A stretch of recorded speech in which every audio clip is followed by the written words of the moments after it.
This is a notice for all participants. This is a public meeting and proceedings are being webcast live online. A recording will also be available for playback on the Council's website shortly afterwards. Please note that your name will appear in the live stream and in the recording. Should you not wish for your image to appear on these, please turn off your camera. Third parties should not record or film the local plan hearing sessions, and neither the Council nor the Planning Inspectorate are liable for any third-party recordings. Thank you.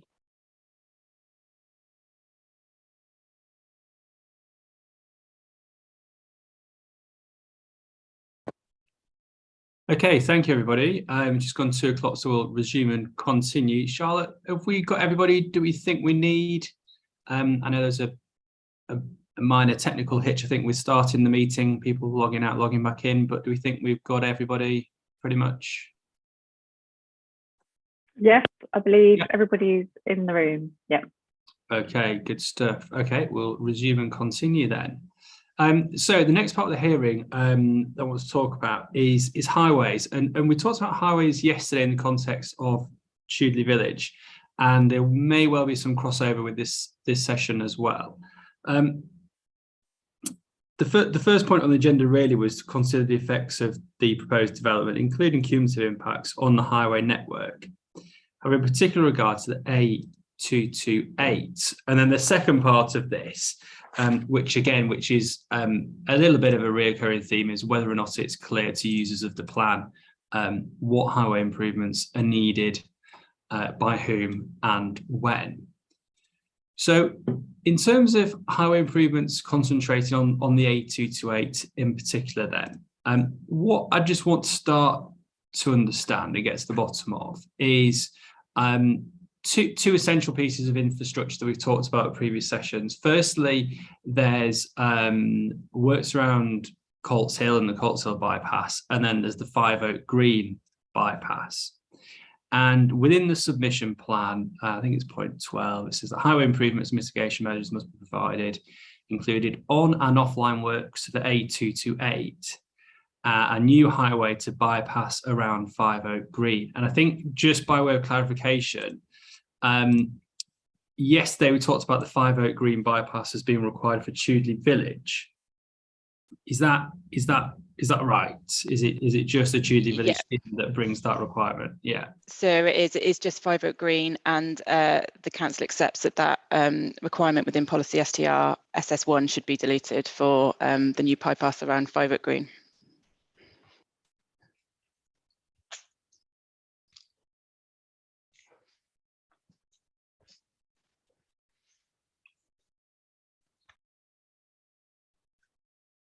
Okay, so the Chudley Village scheme, that's where the requirement for 5 Oak Green bypass comes from. Okay, right. In terms of on and offline works to the A228 then, so just talk me through what is actually required. And again, same sort of questions. Is the plan sufficiently clear as to what's going to be needed and who's going to provide it and when it's going to be provided?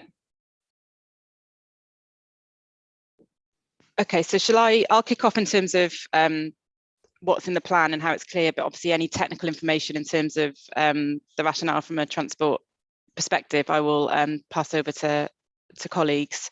So the requirement for the A228 Colts Hill bypass has stemmed from the transport evidence base, and also sort of detailed look at this area through the DLA master planning work, in which Stantec were a part of the consultant team that led that. By way of background, and I think this is set out in our strategic site topic paper, which is 3.67, there is a long-standing aspiration for a full Colts Hill bypass, if you like, that's been on KCC's agenda for around 20 years, I think. And a cost of sort of 46 million, and it's been on their list of priorities. And you'll note, and perhaps it's going to come across at further sessions, that there is land safeguarded on our policies map for that full extent of route. And as a starting point of part of the proposals, which looking at the strategic growth in this part of the borough, we did look at whether the full offline scheme should and could be delivered through the growth and through the transport modelling and the master planning, it was determined that actually to require the quantum of development being proposed through Chudley Village and around Paddock Wood and East Capel, it wasn't necessary to provide that full intervention, and it wouldn't have passed the SIL tests to require the developers to contribute to the full extent of the bypass. That solution went over and above what the transport effects of the proposed scale of growth. So through the detailed master planning work, Stantec sort of designed and developed a solution which we often refer to as the sort of phase one of the Colts Hill bypass, which looks to provide a loop from around the section of Colts Hill broadly to the west of a row of properties between the B2017 roundabout with the A228 and the Elders Road and Critterton Road junction. And then in parallel with that offline loop is then a series of online improvements for the remaining, I'm going to say south, part of the road down towards Pembury, which is identified. So I'm just getting the various maps if you can, but it is shown on map 29, sorry, on page 151 in the local plan in purple, and it also shows there the dotted line of the safeguarded full Colts Hill bypass route. So and that was considered an intervention that is necessary to deliver the growth and has been costed a cost of 20 million. That cost is included within table 11 on page 132 of the Strategic Sites Infrastructure Study, which is core document 3.66A, under an item of shared infrastructure as noted at the beginning of this particular matter, and an item of infrastructure to be delivered by both sites. And conscious that I might repeat a bit of where I was going with yesterday, but this is a separate matter, so I will do. This table 11, which is referred to within the DLA Master Planning Report, provides a broad phasing, which we considered was appropriate at the time of the plan submission, due to the long-term nature of delivery of these strategic sites. And that has envisaged that would be, well, anticipated that would be expected in the medium term, which, as set out in table 10, is defined at around 2025 to 2032. That is based on the housing trajectory that DLA were provided when producing this master planning document for both Paddock Wood, East Capel and Chudley Village, in terms of understanding. And then that information, so the costing and the broad phasing, has fed into the viability work undertaken by Dixon Searle, as discussed yesterday at session as well, in terms of demonstrating that the proposals at both strategic sites could deliver this intervention. In fact, as looking at a second scenario, which was just Paddock Wood, because as mentioned yesterday, we did get David Locke Associates to run 3 scenarios with the infrastructure framework for completeness in the development of the local plan, which looked at both proposals coming forward together, and then following that, just Paddock Wood and East Capel coming forward, and then Chudley Village coming forward. And within the Paddock Wood only scenario, the Colts Hill improvements were still factored in as just being delivered by the Paddock Wood development, and that also came out as being a viable option in that respect. So that's the sort of evidence base that underpins how we got to the position to arrive at including it within our local plan. And where you ask, is that clear? We would argue that it is, based on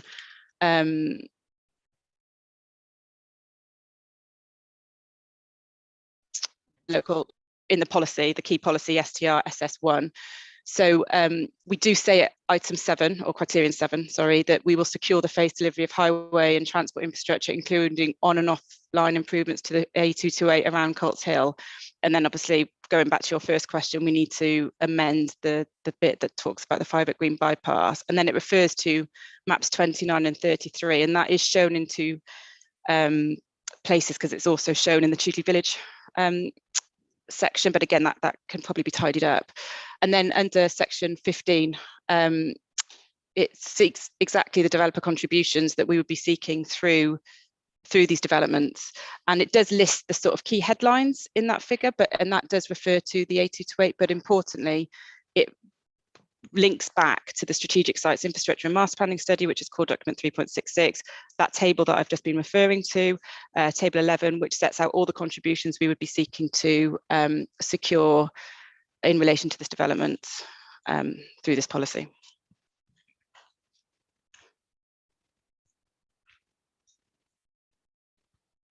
Okay, so in terms of the Colts Hill sort of section that would be funded by and facilitated by the Paddock Wood sites, how does that then, I was just looking for the relevant map, and you might be able to help me, how does that then link to the Five Oak Green bypass?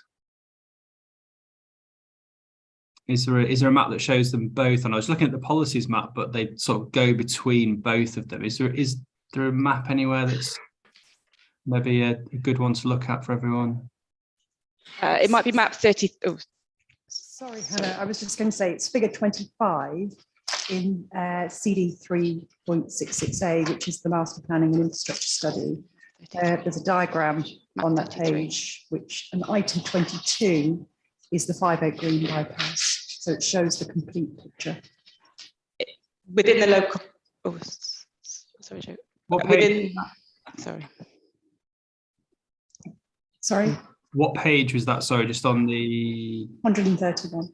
131, okay, bear with me.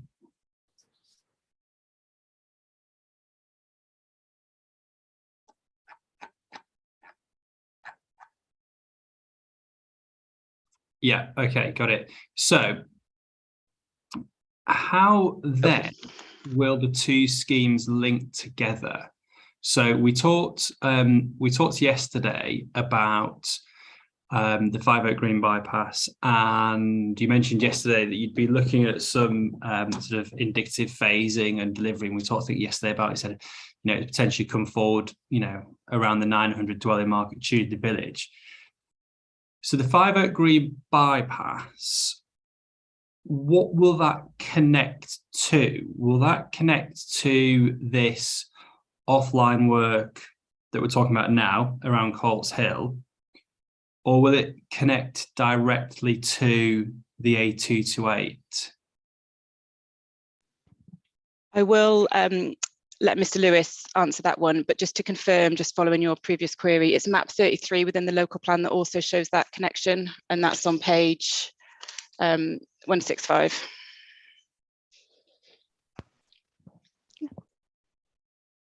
Thank you, Ms. Young. Good afternoon, sir. Jason Lewis from Stantec, assisting DLA and Tunbridge Wells Borough Council on the master planning, on transport planning matters.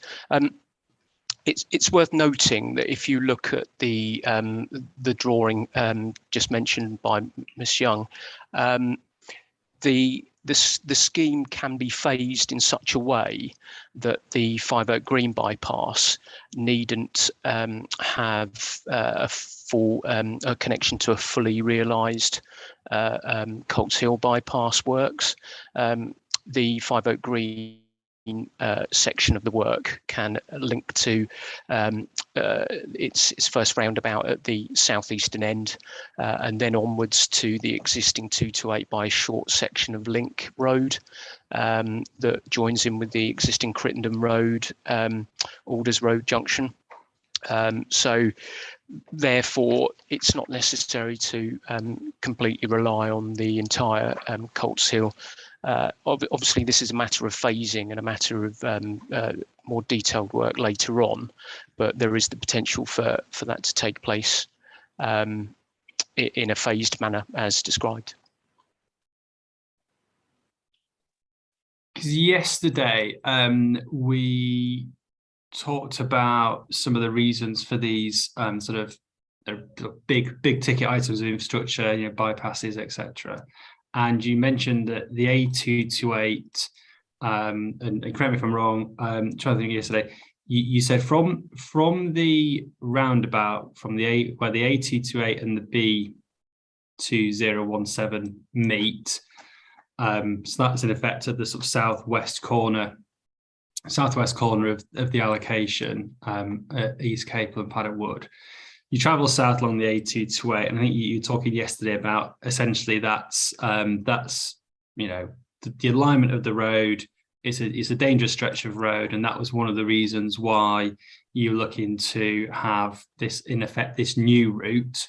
And we've heard already about, well, the new route wouldn't need to completely bypass the A228 all the way south towards Pembury. It could, you know, sort of cut this first bit out and then meet back up with the A228 around Alders Road and Crittenden Road. Is that right? Yeah, that is correct. So if Tudley Village was to come forward, and you can sort of play this scenario both ways, but if Tudley Village came forward, and we heard yesterday from the site promoters saying, yeah, you know, really confident, going to come forward, etc., etc., etc., that came forward, that sought to deliver the 5 Oak Green bypass, but this stretch of road hadn't been provided for whatever reason, and I'm sure the developers here today will say, no, it's absolutely fine, everything will come forward, it's all viable. But say it didn't come forward for whatever reason, what happens then? Would that prevent Tudley Village from being delivered? Because presumably using that stretch of road would presumably be unsuitable. Yes, and you've got to end up making the connection at a point as well that's either existing at the moment or has been delivered. So, in the event that the Colts Hill bypass isn't started or completed, as I just explained, referencing the map within the master plan report, it is possible to complete a very short section of the Colts Hill bypass that joins in with the Alders Road Crittenden Road junction. It would be a section that's less than the amount that Tudley Village is committed to fund. So it's entirely reasonable that they could actually they've got the money available to provide that. But what it does also do, it provides a roundabout at the Alders Road Crittenden Road junction, which is the key point of concern on safety for Kent highways at the current time. So Tunbridge Wells Borough Council and ourselves met Kent Highways probably about 3 or 4 weeks ago now to discuss this point. That junction on the A228 has been on what's called the black site list for Kent County Council for some years. Their overall aspiration is to change that crossroads to a different junction type, e.g. a roundabout. This scheme, as per the drawing in the master plan report, delivers that. So as you can see, with a scheme such as this, which can be subdivided and further phased, we believe it is possible for Tudley Village to complete their 5 Oak Green bypass link and a further short section, a much shorter section than the whole of the Colts Hill bypass, to join in with the existing A228 and resolve the key safety concern at the Alders Road Crittenden Road junction at the same time. Presumably, okay, so if it did that, the traffic would still presumably then have to sort of turn left and go up the A228 along a stretch of road, which the whole reason for the offline works is to avoid. So I think the point I'm trying to get to is, does there need to be some sort of joined up thinking really between the two strategic policies and the two strategic sites to say, well, actually, they actually need to come forward potentially together, and these highway works need to be provided in tandem. Do you think is that fair? Is that right, do you think? I would suggest, given that the key safety concern is the junction that I just spoke about, and that would provide a slowing feature that will affect the rest of the existing A228. So you put a roundabout in the middle. It's a given that vehicles would have to slow to negotiate that junction. You would provide a safety benefit for the rest of the existing A228. You wouldn't resolve the other issue, which is the width of the existing road, which at points does go down to about 5 metres, and we've set that out in CD 3.66D, the Paddock and East Cable baseline review. although that slowing would improve safety on the whole link, I believe we're not totally beholden to both schemes being delivered together. It would obviously be advantageous if both schemes were constructed at once. They're within the same geographical area, and it would make sense to construct them both at the same time. But I don't believe it's absolutely essential in this case.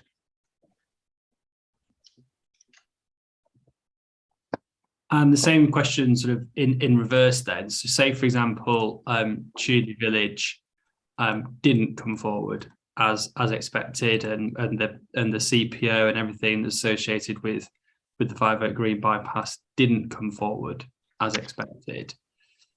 What would the developers at Paddock Wood be required to do then? So what could be provided without the 5 Oak Green bypass?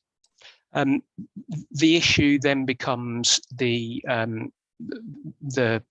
safety and physical carriageway matters through 5 Oak Green, which again is highlighted in 3.66 and also D, sorry, and 3.66C.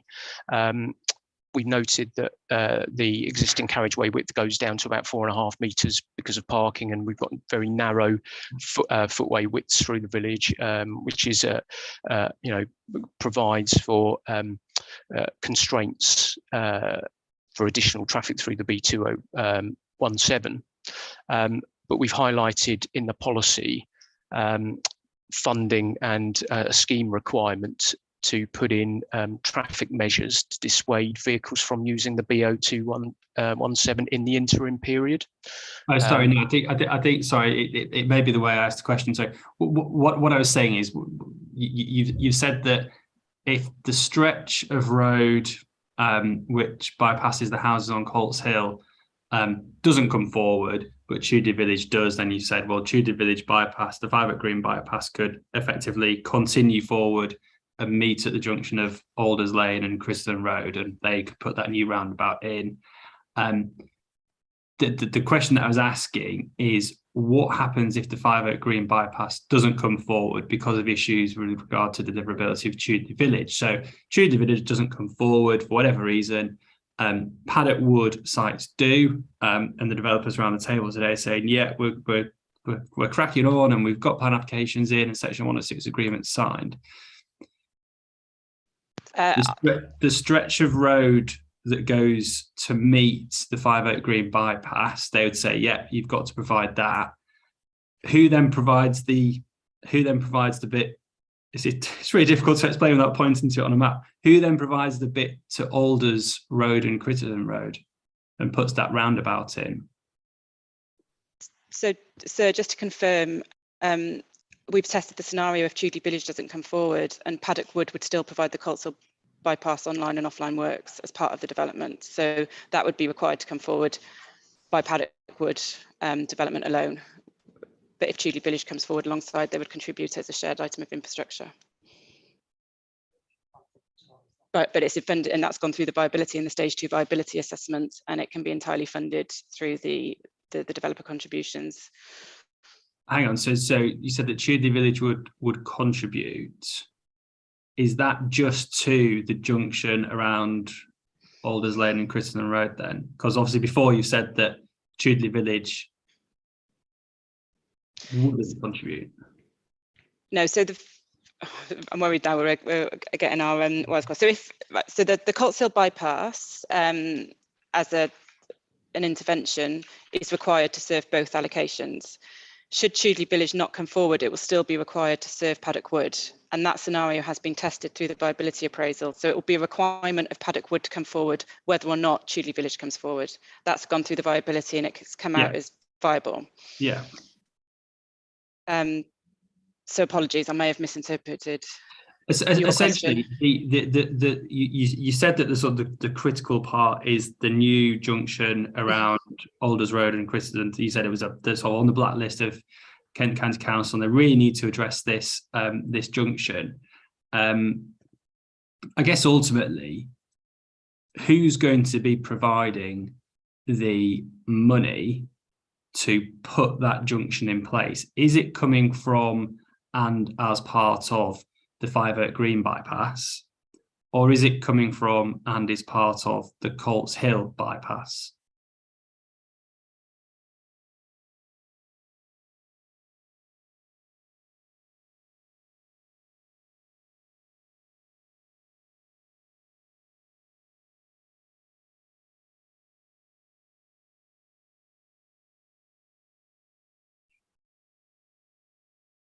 Apologies, Sir, if you can just, we're just discussing amongst ourselves specifically about that. It's that roundabout from linking the 5 Oak Green bypass and the Colts Hill, the existing A228. Is that the roundabout specifically that you're questioning?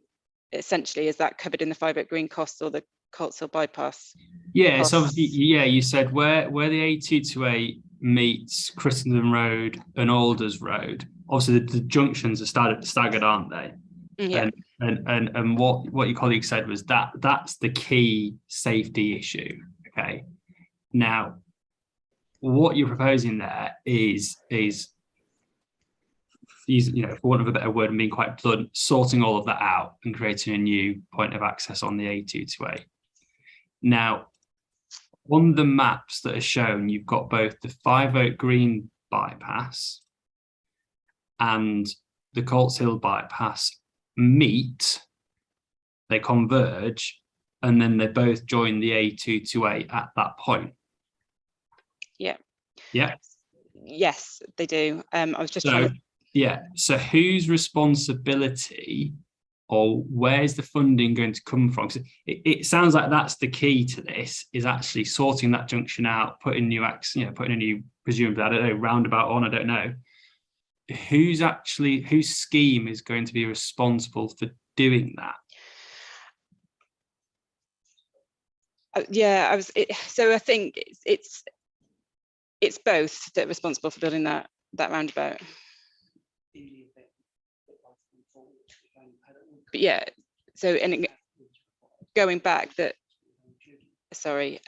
is both, and going back to if both schemes come forward, it'll be a shared item of the infrastructure, and if it's just Paddock Wood that comes forward, that will go to the Paddock Wood site promoters to contribute to. Okay, so where we've got the Paddock Wood sites coming forward now. So we've got the Paddock Wood sites coming forward, and we've heard from developers today that they're more advanced than Shoedley Village. So how is this? Is this essentially going to be on the Paddock Wood developers to pay for this new access around Christendom Road and Alders Lane, put the roundabout in, put the sort of, in effect, first part of the 5 Oak Green bypass in, and then the Colts Hill bypass as well? Is that going to be on them? I think this is where the discussions around phasing and implementation plan have been mentioned of yesterday's discussion, and I think the same applies to this policy in terms of having that established. As we note in the policy, equalisation agreements or something akin to that is highly likely to be necessary for this site, and we are in discussions with all the site promoters across both strategic allocations in that regard. So that is at appendix 1 to our hearing statement for today. And everyone, we are working proactively. We've already met to try and drive this forward as part of the work that I was mentioning yesterday in terms of the strategic sites team driving forward these proposals, not to form evidence to this local plan, but to drive forward the deliverability. But we expect those details to be enshrined in legal agreements attached to planning permissions, and we have a team advising us on that at this current time.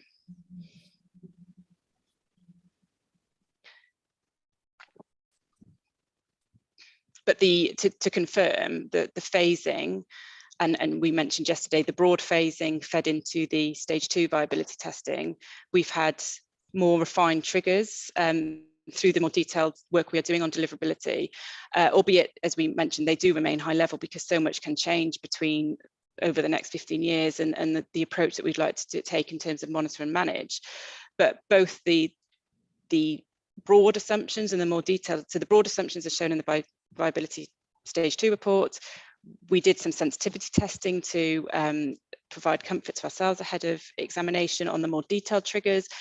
They are all which aren't dissimilar to the broad phasing. They fall within the broad phasing, and it's coming out as viable and deliverable, and that's with the phasing coming forward. So we have confidence that through the equalisation agreements, through more detailed planning obligations and the agreements, which they are going to be, you know, complicated to draw up. We will, you know, we have a team of experts to assist us in doing that. But the viability assessment is showing that is deliverable and can be delivered. And for the section of the Colts Hill bypass, then that's going to be a requirement of the Paddock Wood sites. How is that going to be delivered? Is that again? Is that contributions? Who's the landowner? Is it going to need CPO, etc., etc.? So just give me a bit more of information as to how actually that's going to be delivered and when. Yes, so a similar situation to yesterday. We are anticipating that CPO is highly likely to be required, and we have engaged with KCC on this point fairly extensively to confirm that we're all, which confirms that we're all working together on that. And as mentioned yesterday, as a local authority, we have experience of CPO and are willing to willing to do that, and it's enshrined in the policy that that's expected. That is, we had the timeframes, and if you can bear with me, I can get those back up yesterday, which we've looked at broad timeframes for delivery, and we can, you know, following adoption of the plan, the expectation would be to move forward with this, the CPO process and the planning application alongside for the road, and factoring in, you know, starting developing detailed scheme designs from June next year would allow for determination of a planning application sort of early 2025, and sort of at this parallel sort of partway through that process starting the CPO. And this is a worst case scenario because this is assuming we carry out the CPO following the grant of planning permission, but there may be the option to proceed with the CPO in advance of that based on the allocation. But we've gone for the conservative trajectory in that respect. I think we've got a 30-month period for the CPO, and assuming that could be that would be issued then September 2026. We have allowed a bit of a delay before starting on site following KCC's recommendation that it's better to start on site in spring. So we'd be looking to start on site in spring 2027, and there would be an 18-month programme for that delivery of the Colts Hill bypass, and that has come from KCC and the project manager, who spent a long time looking at the Colts Hill bypass works for previous iterations and developing the longer scheme for major highway bids in previous years. And just to confirm in terms of so that would be, as I said, starting February 27 for 18 months. More detailed, sorry, let me just find the spreadsheet, if you could just bear with me. Our current, as I say, more detailed but heavily caveated, more detailed development trigger for the Colts Hill bypass is 1,843 new dwellings. Now, based on the DLA trajectory that was provided as part of the master planning, and that's the trajectory that was based on the Reg 18 plan, the development trigger year, and that's including assuming both Paddock Wood and Chudley come forward, would be 2029-30, which is comparable with their assumption of that being delivered in the medium term 25-32. But it is noted that if a roundabout at the roundabout to the top end, if you like, between the A228 and the B2017 was to be implemented first, that could push that back to about 2034, the need for the full Colts Hill bypass back to 2034. Now that roundabout to the B2017 and A228, and Mr. Lewis, please do jump in if I've get any of this wrong, there's currently funding in place for improvements to that roundabout from the 3 developments around Paddock Wood that have already been granted planning permission, and we are seeking to top that up through developments coming forward at Paddock Wood and Chudley, I believe, but it might just be Paddock Wood, to to provide further enhancements to deliver that. So that's a process that's already underway, and so there's a strong ability for that to come forward in advance. I don't know if I've lost you with lots of dates there, so apologies if you need me to repeat anything, please. No, I think so. So just fine for my note then. So in terms of trigger points for actually providing this, you sort of working towards, did you say about 1,800 dwellings coming forward? Yeah, 1843 if you want to be specific, yeah. But there's yeah.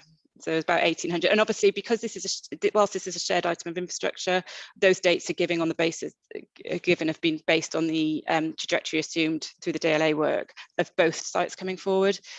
As we've mentioned, if Chudley Village doesn't come forward, but Paddock Wood does, Paddock Wood would still need to deliver the Coltsall bypass, but that trigger point of 1,800 would obviously be further down the line because we wouldn't be factoring in the Chudley Village development into that quantum. Is that clear?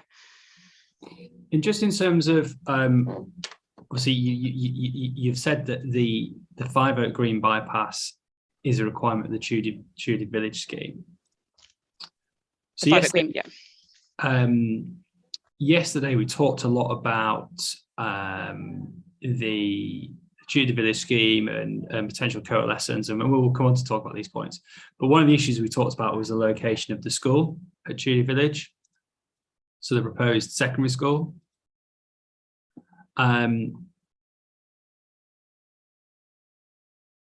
Is the proposed secondary school at Chudley Village a requirement for growth across this area, or is it a specific requirement at Chudley Village? I.e., presumably, it's also a requirement for the scale of development arising out of Paddock Wood. Is that right? Yes, it is. It is a requirement stemming from both, but we have close engagement with KCC Education, and we have done throughout the preparation of this plan. And in terms of we have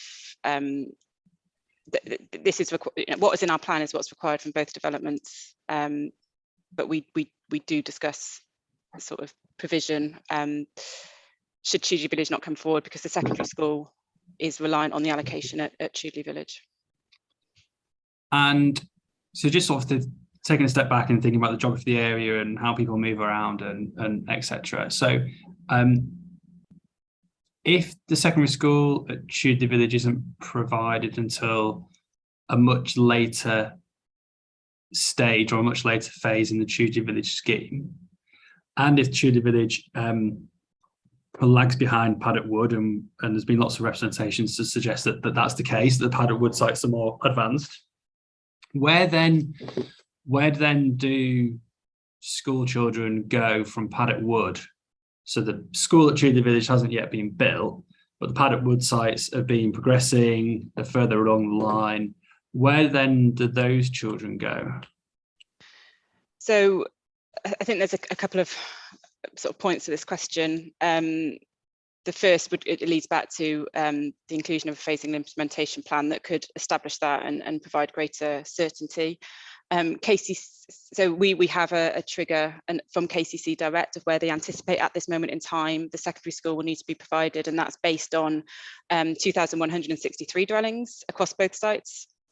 But they have caveated that could change, and it changes quite regularly, and with external factors. And I touched upon that yesterday.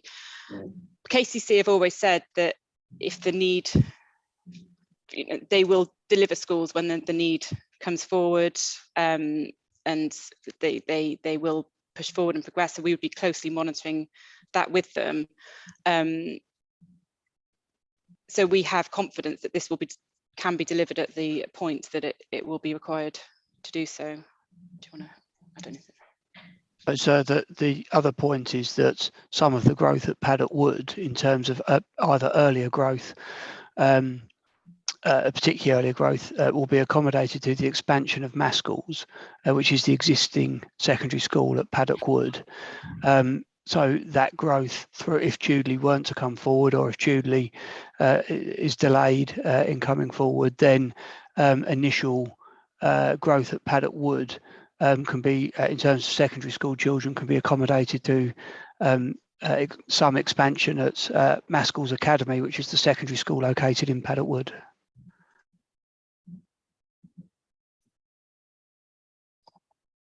So what do you do then in the situation that Paddock Wood sites come forward, and obviously you've talked about a couple of thresholds: 1,800 dwellings for the Cotswold bypass, 2,163 dwellings for the across both sites for the school. What do you do then if Paddock Wood sites come forward? Obviously, the National House Builders involved with those. We've already heard that they're progressing plan applications. They sort of crack on and start building out their housing schemes. How then, as a council, do you control how the Chudley Village scheme would come forward? Because if they then say, well, the secondary school for us is phase 4 and 5, but you've already hit those trigger points, or you're very near to hitting those trigger points, how then, as a council, do you turn around to Chudley Village developers and say, no, the secondary school is needed now, it goes in now?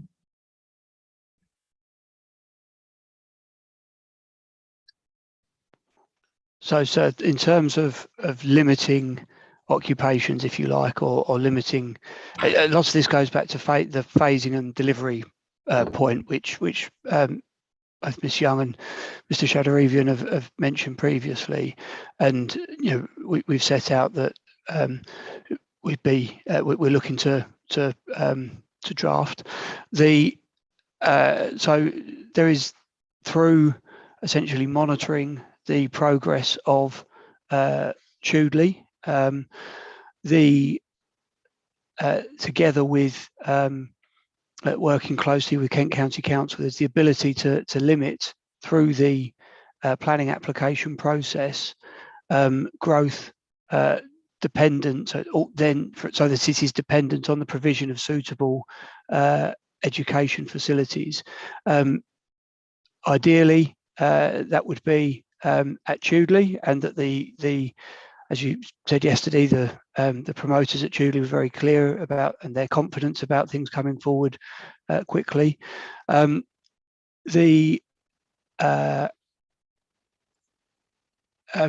that is not the case, then the county, then the borough, well, firstly, it would need to ensure that the phasing of the secondary school at Chudley was appropriate.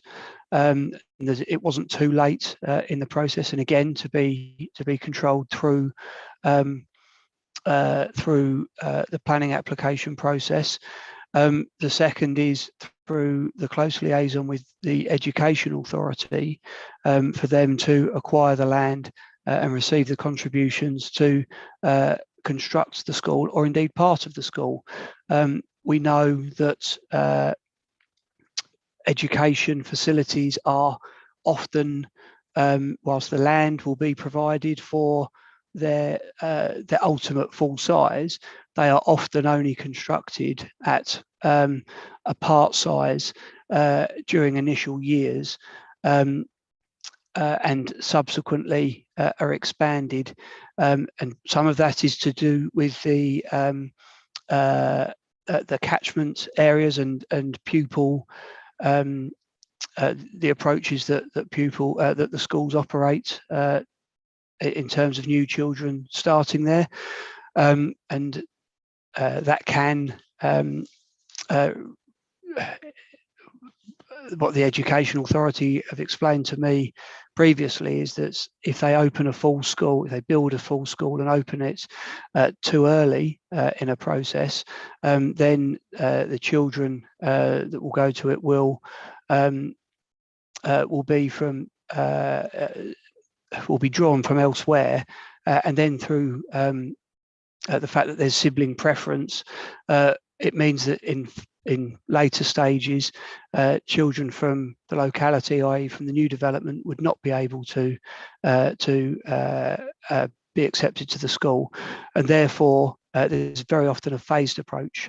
So as Ms Young's mentioned, close cooperation with the Education Authority, and it goes back to the point around delivery, phasing, and close control through the planning application process. The reason I asked about the school, sort of get back onto the topic of highways at Paddock Wood and sort of method in my madness really, is because if these sites at Paddock Wood are built out and there's pressure to build them out, because these developers, national house builders are sort of cracking on with plan applications and a lot of work's been done already. What I'm trying to understand is presumably then, and obviously if Chudley Village starts to be built out, and what you're sort of suggesting is that there'd have to be some sort of control over phasing, potentially this secondary school would have to be phased in earlier, I think is what you were saying. If that secondary school is then drawing children and parents dropping children off out of Paddock Wood, why does the Paddock Wood strategic site not need to contribute towards the 5 Oak Green bypass? Because would the Paddock Wood sites and development and potential future occupants not simply be travelling through 5 Oak Green to get to this new secondary school? So would they not be, we talked yesterday about the problems and issues in 5 Oak Green, so would they not be part of that problem and those issues? If I can answer that question, please, sir, and it goes on from the wrong answer I started to give you earlier before Miss Young interjected. But if you use rail services from Paddock Wood to Tunbridge in the morning, coinciding with the kids going to school, you'll notice that they are very heavily used rail services. There's a lot of children use rail to get from Paddock Wood to Tunbridge to access schools in Tunbridge. But you've also got to look at the public transport bus provisions that are set out in the plan, both for Chudley and Paddock Wood, significant funding. We spoke yesterday about the work that's ongoing to further the plans jointly between Tunbridge and Morling, Tunbridge Wells and Kent County Council for bus transport. As part of the travel planning process and the planning conditions and other obligations for these developments, there's going to be a clear impetus on sustainable travel, and school children being a very captive part of this market, then you would expect them to use bus transport rather than being driven by parents. So I think there are measures in place to deliver school transport by sustainable means in the event that the school scenario that you set out came about. But in that scenario, buses would have to go through 5 Oak Green then, yeah. And is that possible? Because obviously the whole purpose of the 5 Oak Green bypass was this issue about restricted carriageway, if I can get my teeth in, carriageway widths in 5 Oak Green, parked vehicles, etc., etc. So, we've all been on a school bus, I think, at some point in our lives. We know what they look like, we know how big they are, we know what a school bus is. Is that something that's going to be, appropriate, suitable? There will be parents dropping children off. Not every child is going to get a school bus. So you're struggling to understand why the Paddock Wood sites would be sort of, no, the 5 Oak Green bypass is a Chudley Village problem, when clearly parents, children, or people going about the daily business, going to work, until the 5 Oak Green bypass is put in, would have to use that route. They'd have to go through 5 Oak Green, would they not? And that's where, going back to my my incorrect answer to your question, that's where provisions are put in place, and we've had discussions with Kent County Council Highways about treatments to the B2017 highway treatments that could be put in, so traffic management that could dissuade vehicle traffic from using the B2017 in the interim, but put in measures how would they get to school? I was going to go on to say there that that allows for bus transport to have priority, for instance. We had discussions with Kent about ways that could be done. Obviously, that would be subject to further scheme development going forward. But it's about putting in bus priority measures and dissuading other traffic from using the B2017 in the interim period.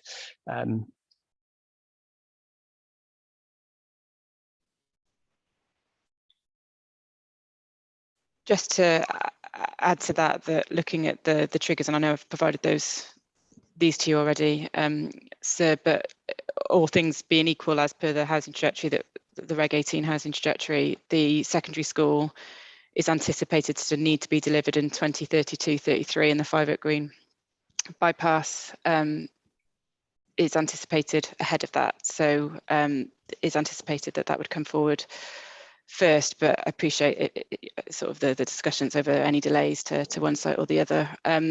Alongside, and I think Mr. Lewis referenced it, but also alongside the bus strategy, we have the LC WIP stage 2, which is focused a lot on Paddock Wood, both in terms of measures within Paddock Wood itself and the sustainable growth, but also inter-urban links towards 5 Oak Green, Capel, Chudley Village and Tunbridge.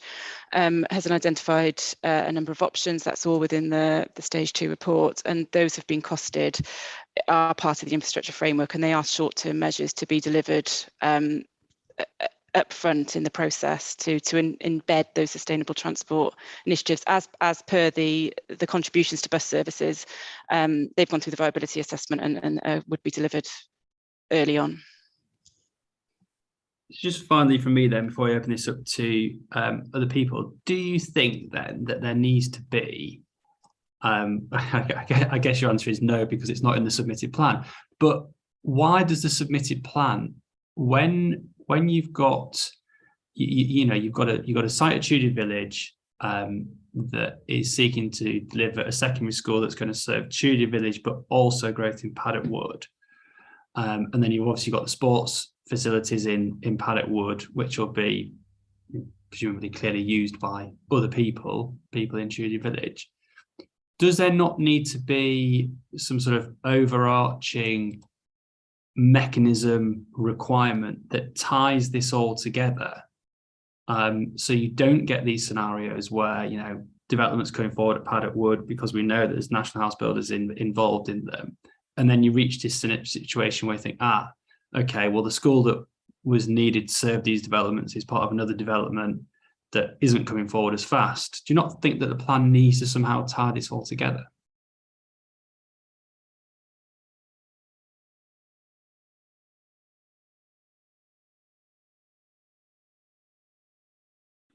So are you thinking in terms of a policy that deals with the timing of infrastructure provision, funding of infrastructure, which relates to the strategic sites? So a common infrastructure policy which relates to both sites, which could also deal with the issue of infrastructure that is forward funded by one source and makes provision for retrospective contributions from others as development comes forward. That's certainly something we can give thought to.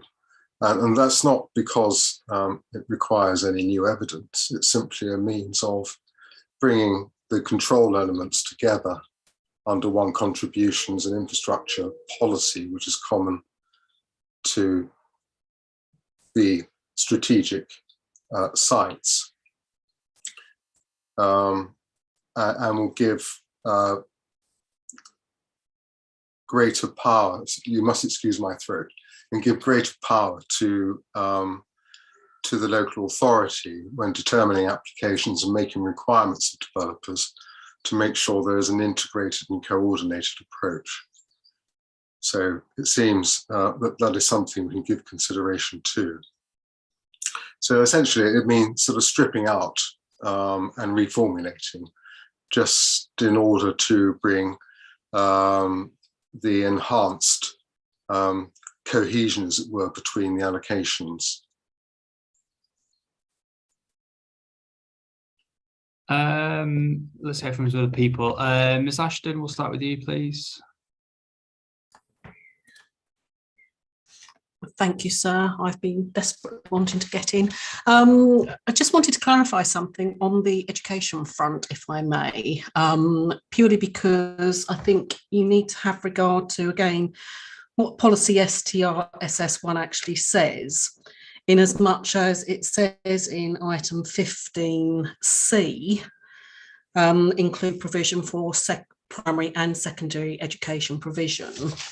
And then if you turn to table 13 of the David Locke Associates master planning document, that actually refers, when it's talking about development at Paddock Wood and East Capel only, to the provision of a two-form entry secondary school annex as part of the Paddock Wood development.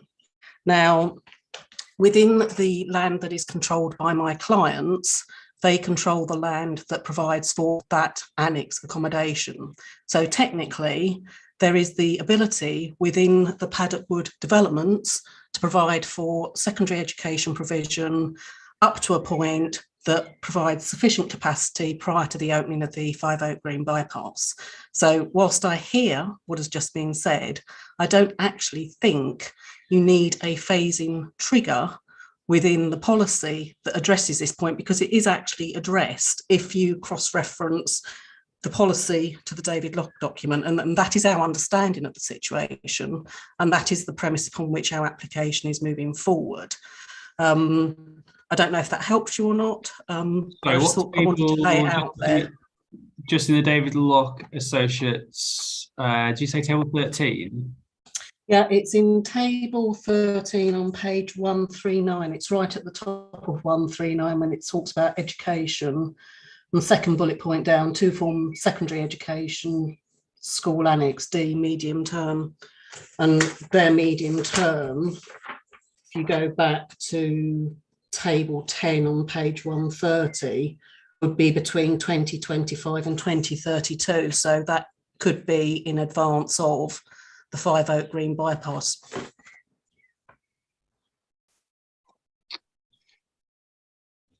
I think this sort of goes back to highlight the point about whether or not this plan's sufficiently clear as to who needs to be providing what, where, and when.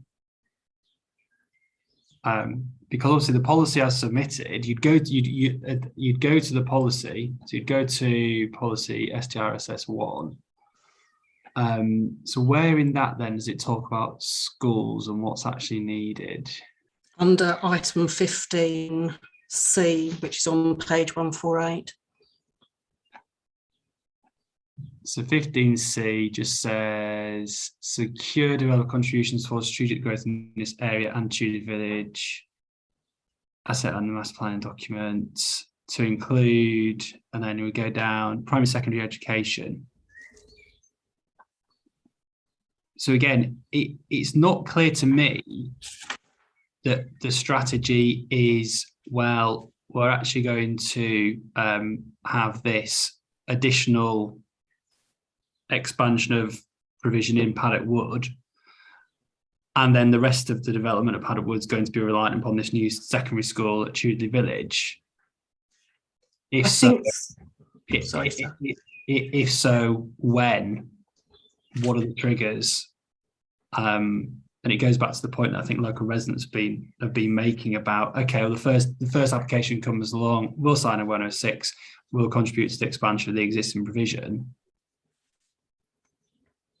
Is that what's being proposed? And then the rest of the parcels that come forward then have to be reliant upon, you've got the western parcel, then is that reliant upon delivery of a secondary school on a site that's 3-4 miles down the road? So sorry, Ms. Ashton, are you going to jump in, or can I just? Do you mind if I do quickly? No, fine. Thank you. Just from our perspective, sir, I think it's important that people appreciate the extent of the background work that is going on between the council and the site promoters, and what is said both within the statement of common ground that we've produced and also in the annex to the council's Matter 6 statement about how we're moving forward with developer contributions and the phasing and triggers for those contributions. As it stands, there are elements of all of the developments that provide for things that aren't being provided elsewhere, i.e. in this instance, we do control land that can potentially provide for a secondary school expansion. Likewise, land to the west of Paddock Wood provides for the sports facility and potentially the health facility. There is a crossover between them, but there are mechanisms that one would normally employ within Section 106 agreements that make sure that we all provide for the relevant sums at the appropriate triggers, and those will be worked out in consultation with the statutory providers, whether that's KCC or whomever, to ensure that the concern that you have doesn't become an eventuality. I can see the difficulty you have in terms of how it's actually set out in the policy, and I think something the council do need to address, but I just want to reassure you that actually behind the scenes, all of this is being discussed, and we are all very cognizant of the obligations that there are upon us in bringing these sites forward. And just because my client is in a position whereby we're looking to provide a scheme as probably the first person through the post, so to speak, that doesn't mean to say that we're ignoring what the obligations are. We've made it very clear all the way along that we are aware of them and we're signed up to them. And I wouldn't like people to think that we're not. Okay, we'll go to Mr. Russell next, please. I don't think we've heard from you today. So we'll go Mr. Russell next. There we go. That's all sorting. Thank you, sir. I've listened very carefully to... Oh, you've got a bit of an echo. I'm not sure if you've got... Sorry, we've just sorted that, sir. Oh, that should God, be okay yeah. now. Yeah. No, we dealt with that this morning. But yeah, no, I've listened really carefully to what the council have said. And it's left me with a few more questions, unfortunately, sir. I'm going to deal with the new questions which have arisen, just listening to the evidence. You may recall yesterday, the last question I asked was regard the trigger point for the 5 Oak Green bypass. There was a figure of 900 dwellings and a year of 2031 bandied around. I asked where I could see the evidence of how that had been calculated, and there wasn't any evidence. I wasn't pointed to any evidence. And I will ask the same question about the 1,834 dwellings. The infrastructure we're talking about is new roads, and the need for a new road is driven by traffic volumes and not viability models, unfortunately. So any trigger for a new road needs to be supported by technical assessments of when that road is needed. And so I'm going to ask, as I did yesterday, in relation to the Paddock Wood and East Capel, not forgetting that there's East Capel involved in this, where the evidence is of when the Colts Hill bypass is needed. My understanding is that the Colts Hill bypass has been a scheme that Kent has sat on for 40 years, not 20 years. The need, and we heard the evidence from the council, there's a road safety need for it now. The development, Paddock Wood, East Capel, is going to be delivering, from what we hear, a lot of homes in the next few years. And yet you're told, or this examination is told, that there is no requirement for the Colts Hill bypass until 1,834 dwellings have been occupied at Paddock Wood and East Capel. And that is in parallel with occupations in Chudley. And so if Chudley doesn't come forward, there is an even higher number, maybe over 2,000 new occupations at Paddock Wood at East Capel could go ahead before the Colts Hill bypass is required. I don't see any evidence, any transport or highways evidence supporting that position. What I do see is the evidence given by the council that the is it Alders Road junction, the four-arm staggered priority junction, is already dangerous. Just south of there, you'll see in the representations we made to the submission local plan that there's been a fatality there in the last 5 years. There are further recorded collisions, and I'll quickly add, these are recorded collisions, sir. So these are ones which involve human injury, not damage only. Further recorded collisions within Coltshill itself, which again, the council has confirmed today is narrow, down to 5 meters in places. So I would be saying, on my position is that the Coltshill bypass is required very early, if not in advance of any development at Paddock Wood or East Capel, and not at some later date when there could be, in the absence of Tudley, over 2,000 homes already occupied. The other one, and this came up yesterday, and I have to say, sir, I'm normally an amicable chap, but it's really starting to get quite tiring, this. Again, reference was made to behind the scenes discussions on bus gates.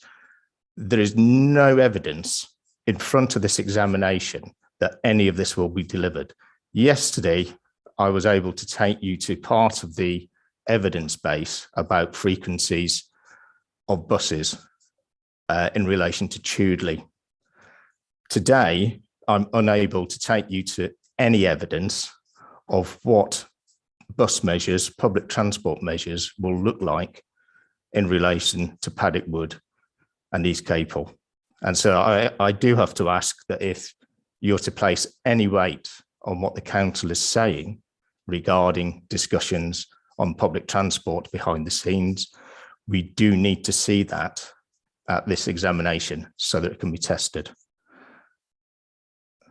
Likewise, picking up Miss Ashton's point about, you can be rest assured there are discussions going on behind the scenes between the developers and the local authority. Again, that, as far as I'm concerned, is irrelevant to this process. It's not in front of this examination and we're unable to test it. If any weight is to be placed on it, I would ask that that is submitted as additional evidence. Those are the 3 points that have arisen on top of the ones I was going to raise. Shall I start on what I was actually going to say before I heard the explanation? I was very pleased to see that I'm not the only person who has absolutely no idea what is being proposed, by whom, or when it's going to be delivered in terms of highway infrastructure.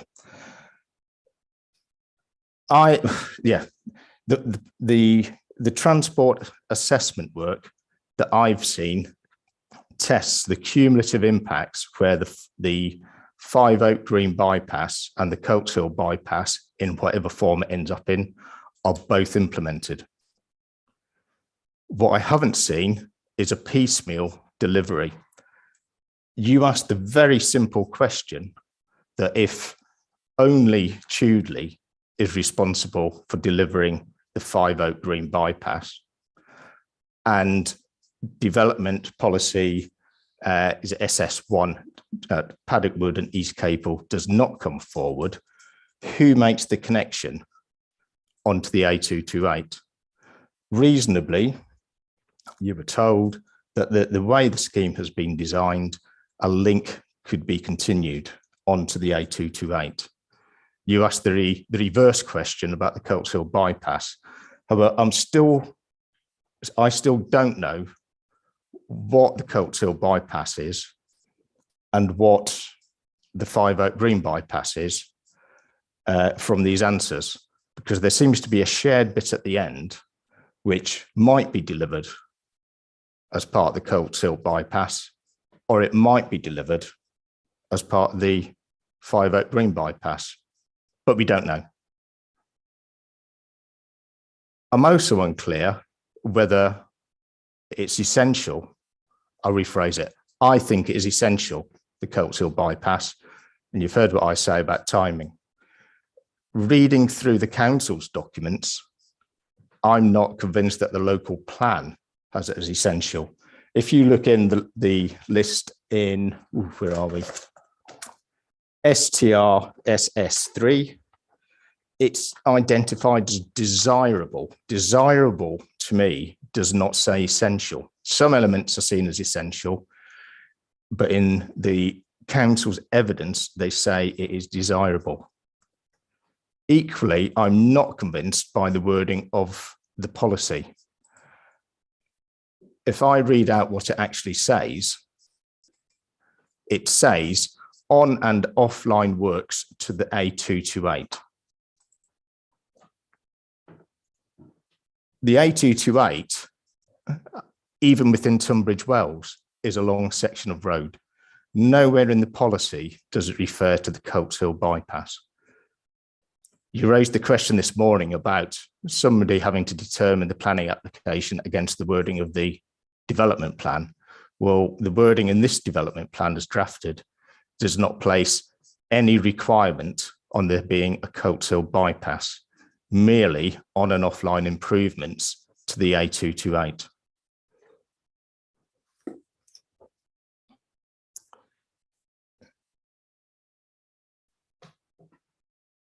You also questioned why the Paddock Wood and East Capel developments are not, or currently are not being required to contribute towards the 5 Oak Green bypass.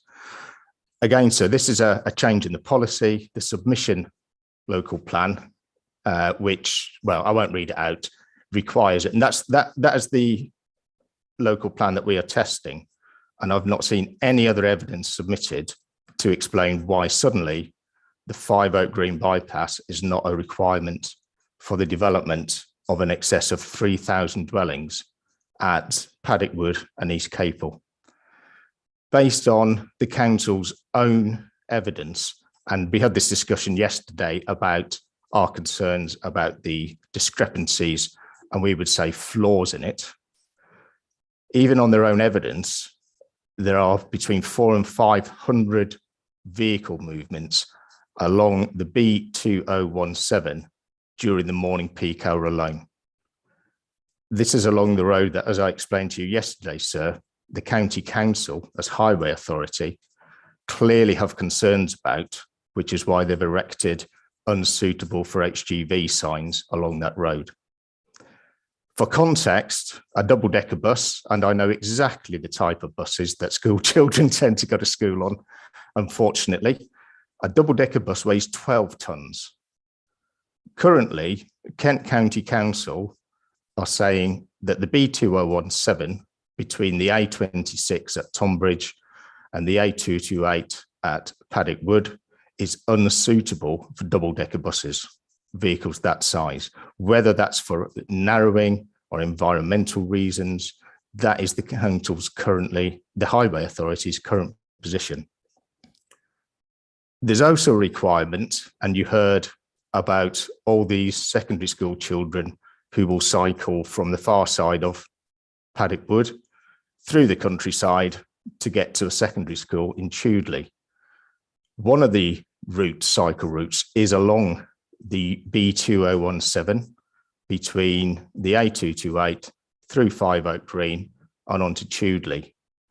In the absence of the 5 Oak Green bypass, that would be people cycling along that road, sharing it with buses on a road which the highway authorities say is unsuitable for that size of vehicle, and the additional 400 or 500 vehicles from Paddock Wood.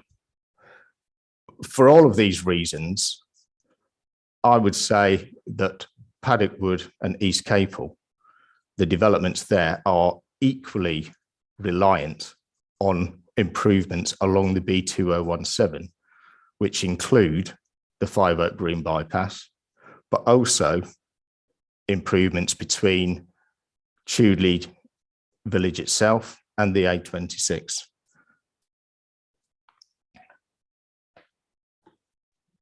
Okay, thank you. Sorry, I was just taking a breath. Whoa, because just coming on to the last question, I mean, that's we don't know what is needed, by whom, but most important, by when. And because of this, one of the biggest concerns is deliverability. Who's going to pay for them? Because at the moment, this local plan doesn't tell us what's needed by whom or when. Or the evidence submitted in support of this plan does not provide us with that. It then comes down to, in that context, how can we apportion who's going to deliver it if there's no guidance in the local plan? Final very quick point, we discussed yesterday about the adequacy of the way traffic outside of Tunbridge Wells has been modelled. So everything I've said is about the infrastructure that the transport assessment thinks is required. But of course, we do have those fundamental problems, which I won't repeat, regarding the adequacy of the modelling. We discussed that yesterday, sir. In the case of Paddock Wood and East Capel, the difference in morning peak hour traffic movements between the transport assessment and the PS_023 is nearly 700 vehicle movements. That is a significant volume of traffic by any standard. That's me done now. Thank you, sir. Okay, we'll hear from, we'll go Mr. Bell next, please.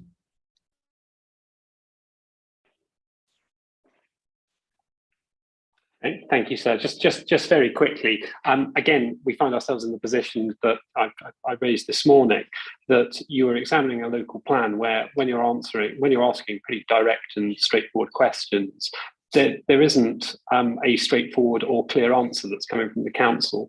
It feels very much like a local plan that's been submitted prematurely, without a proportionate amount of evidence for you to be able to consider the soundness to the level that you would need to be satisfied that the plan is able to go forwards. And so I made the point this morning that actually you should probably be looking now as to whether or not the site allocations that we've been dealing with today and yesterday should actually come out of the plan. But actually, so you may feel that by the time you've got to the end of this session, you may be able to go even further, given how key these two site allocations are to the local plan going forwards. And actually, so you may be able to turn around and say, well, actually, I don't feel I have the evidence base to suggest that this is a sound plan, and I'm stopping this process now. But sir, I'm just making that point now on behalf of Save Capel and the Parish Council.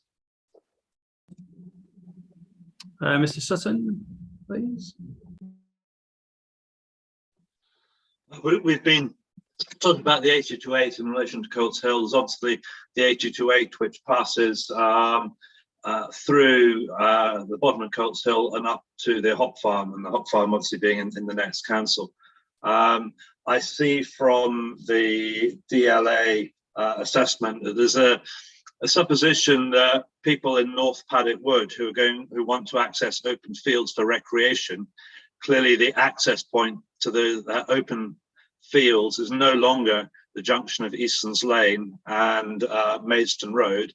It is, by virtue of the development, pushed significantly further towards the 828 at the top. And I have a very specific concern about the crossing point of the 828 for walkers or cyclists adjacent to Chudley Brook Farm. And there's no indication in the plan of any safety provisions for what is already quite a dangerous crossing point. Thank you. Okay, Ms. Williams.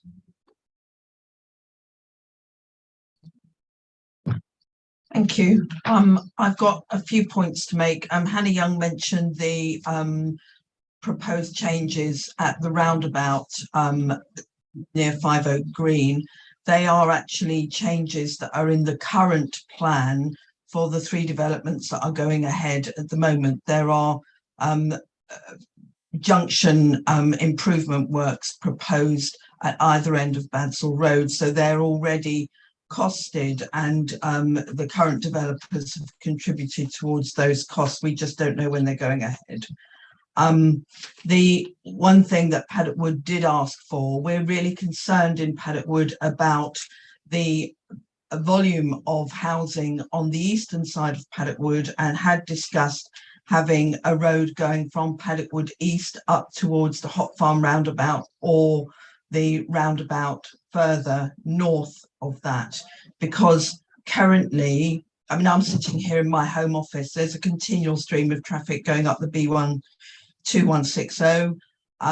The traffic in the mornings and the afternoons on this road is very heavy. The current developments that are being built aren't complete yet, and there are no proposals for what will happen with the traffic that generated from developments in the east, apart from them to come through Paddock Wood. And there was a proposal in the local plan, hopefully it's been removed, to close off the bridge in Paddock Wood to traffic. It's the only road through Paddock Wood, and the borough's proposal was to close that bridge to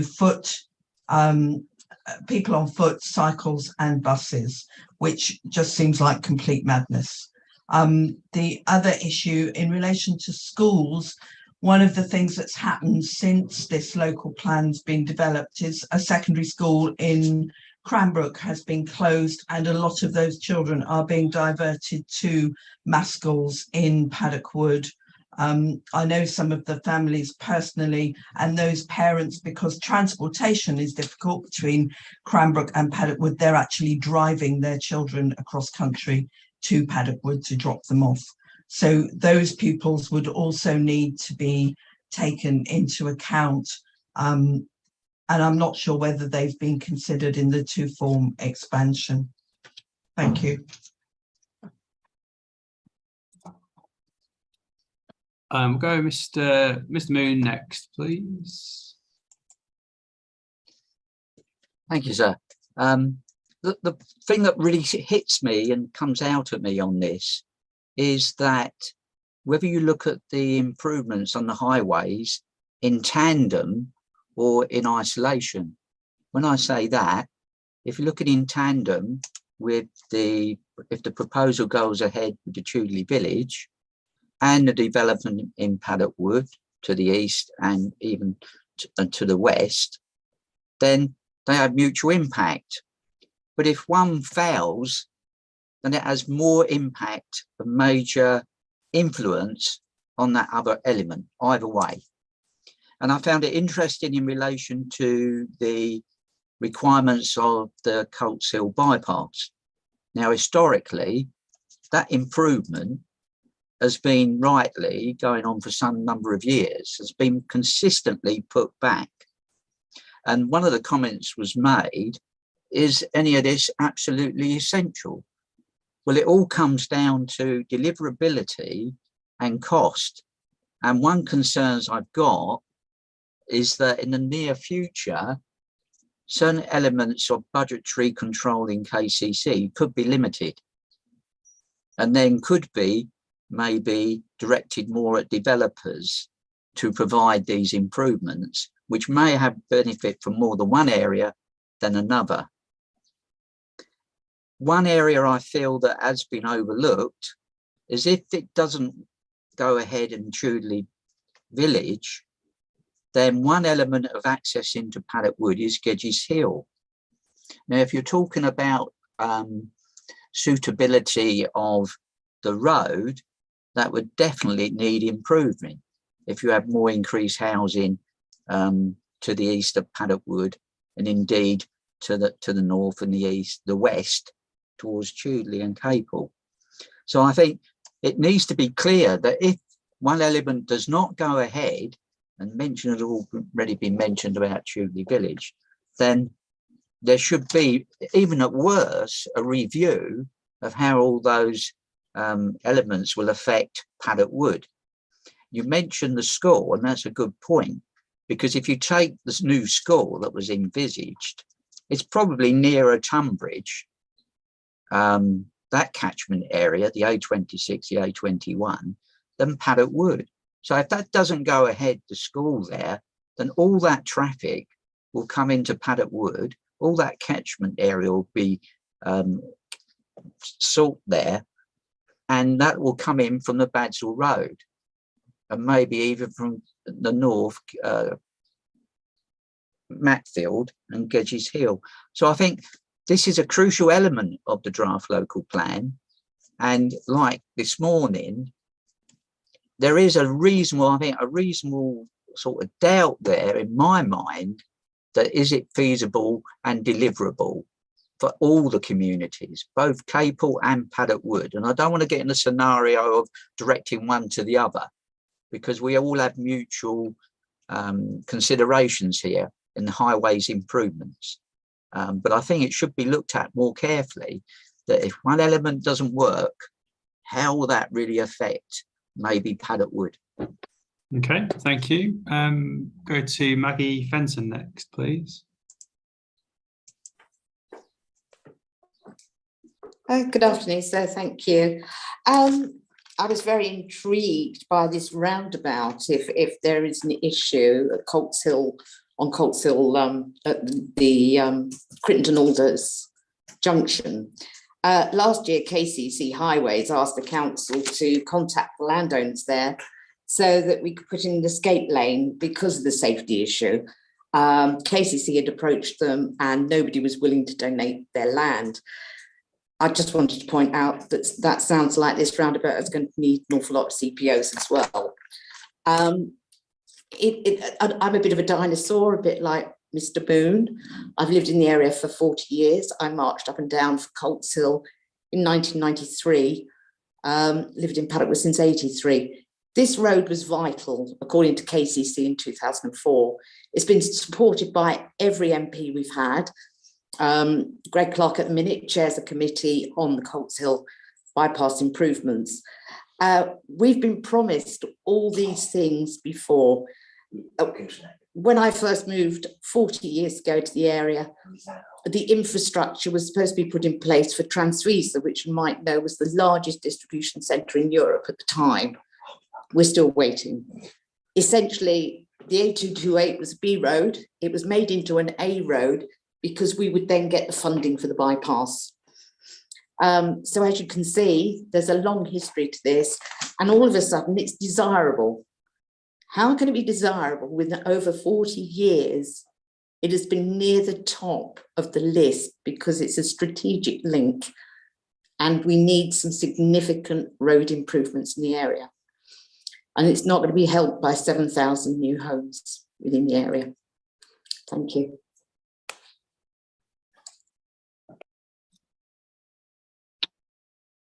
Okay, and we go to Ms. Hawkins, please. Any additional points we've not yet heard? Hi there. I can't change my video for some reason. It's Anna Hawkins on behalf of the British Horse Society. Apologies, I need to disappear off to collect my children. So I just thought I'd fly the flag for equestrians in the area. There are plenty of horse riders in the Paddock Wood area, particularly on the east side. And just as these roads continue to become more prevalent and more dangerous, I've just asked that any active travel considerations for cyclists and walkers, please remember the horse riders, which is also a form of active travel and a really important recreation and for mental health of our residents. So please, when you come on to talk about the compensations for Greenbelt and also for active travel, please remember the equestrians. Thank you.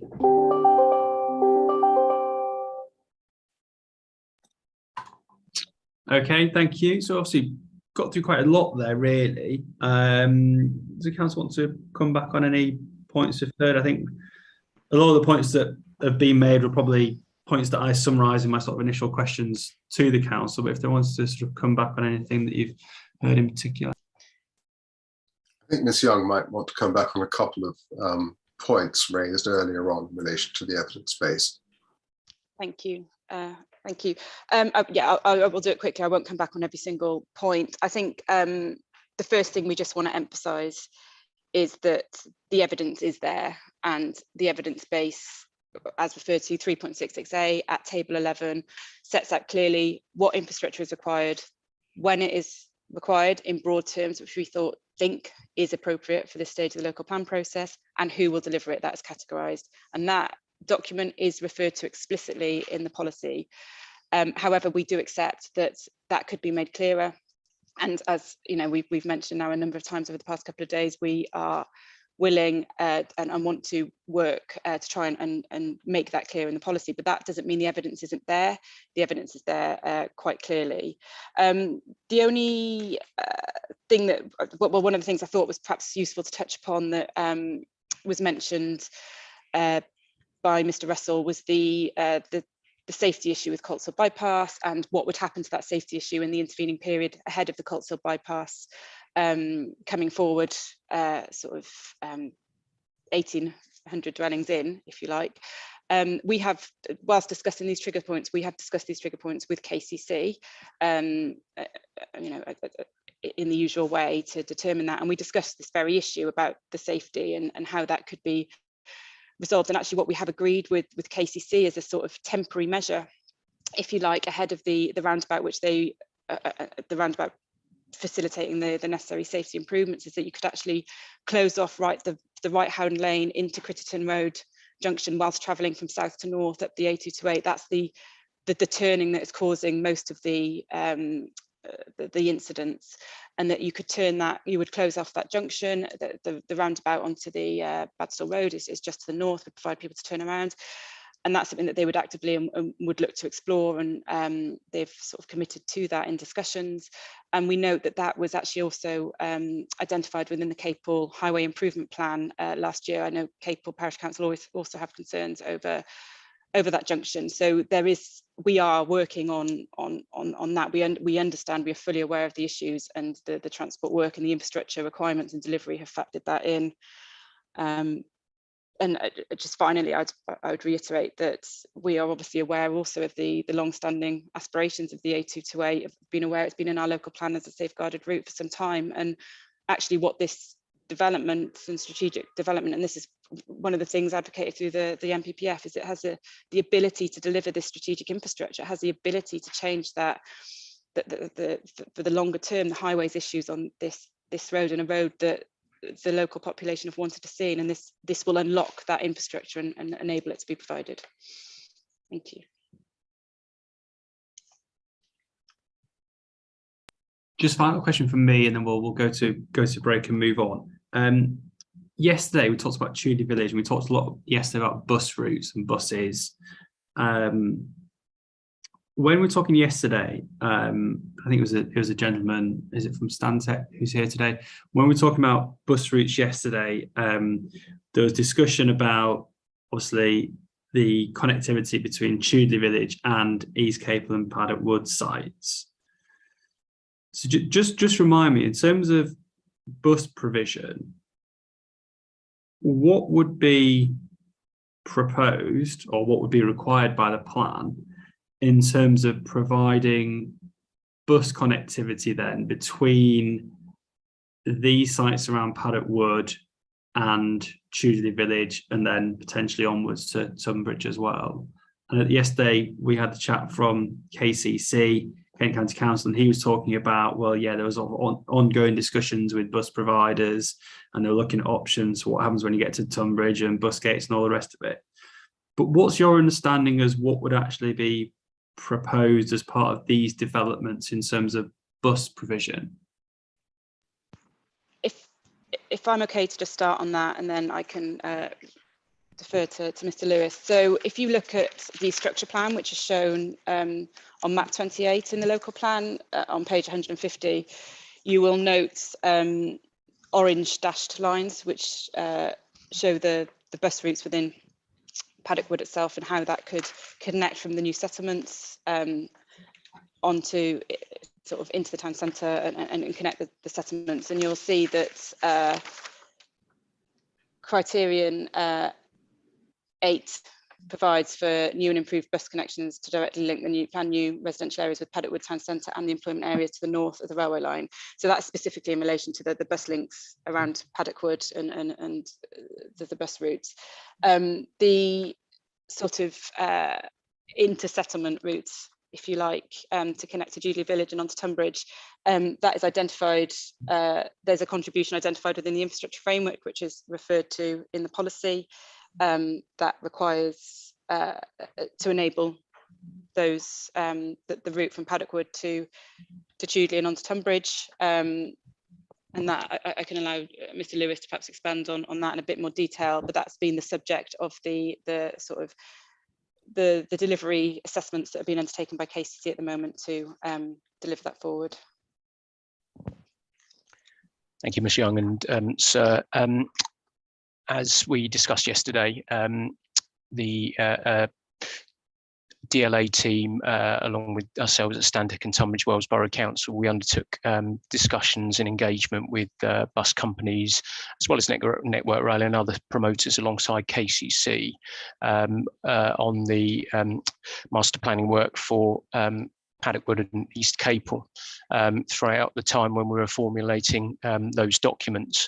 And the discussion was around for Paddock Wood in particular, how we're going to provide the Paddock Woods services as set out in the access and movement report produced by Stantec, reference CD 3.66E1, paragraph 6.8.3. We set out there some of the discussion that was had. It was around a demand responsive or bus rapid transit BRT system. So that's a bus system that is based around local routes to deliver rapid transit throughout a community. You might have heard BRT mentioned in other developments previously. Some of the discussion that's already been had, we're aware with the countryside site, which is permitted on the eastern side of Paddock Wood. They've made provision for a bus link through to other sites that are yet to be permitted and implemented. So there's a causeway crossing into those other sites, linking the countryside site and into Church Road, and consideration was given to bus rapid transit and how that would work through the countryside site at the time of planning that site. So the discussion essentially evolved from that, and it's concluded that the funding that's set out that Ms. Young noted could go towards a BRT or other system as appropriate at the time of bringing that forward. Then just very briefly, how does that differ from Chudley Village then? So just very briefly again, just remind me what actually in terms of bus provisions provided at Chudley Village then, and how does that differ? How does that differ? Or what's envisaged at Chudley Village? Sorry, sir, are you with me? My PC crashed there for a second. Yeah, loud and clear. Yeah. Thank you. Yes, I'll take you back to the discussion we had on Chudley Village. Excuse me, I hadn't prepared to go back to Chudley today.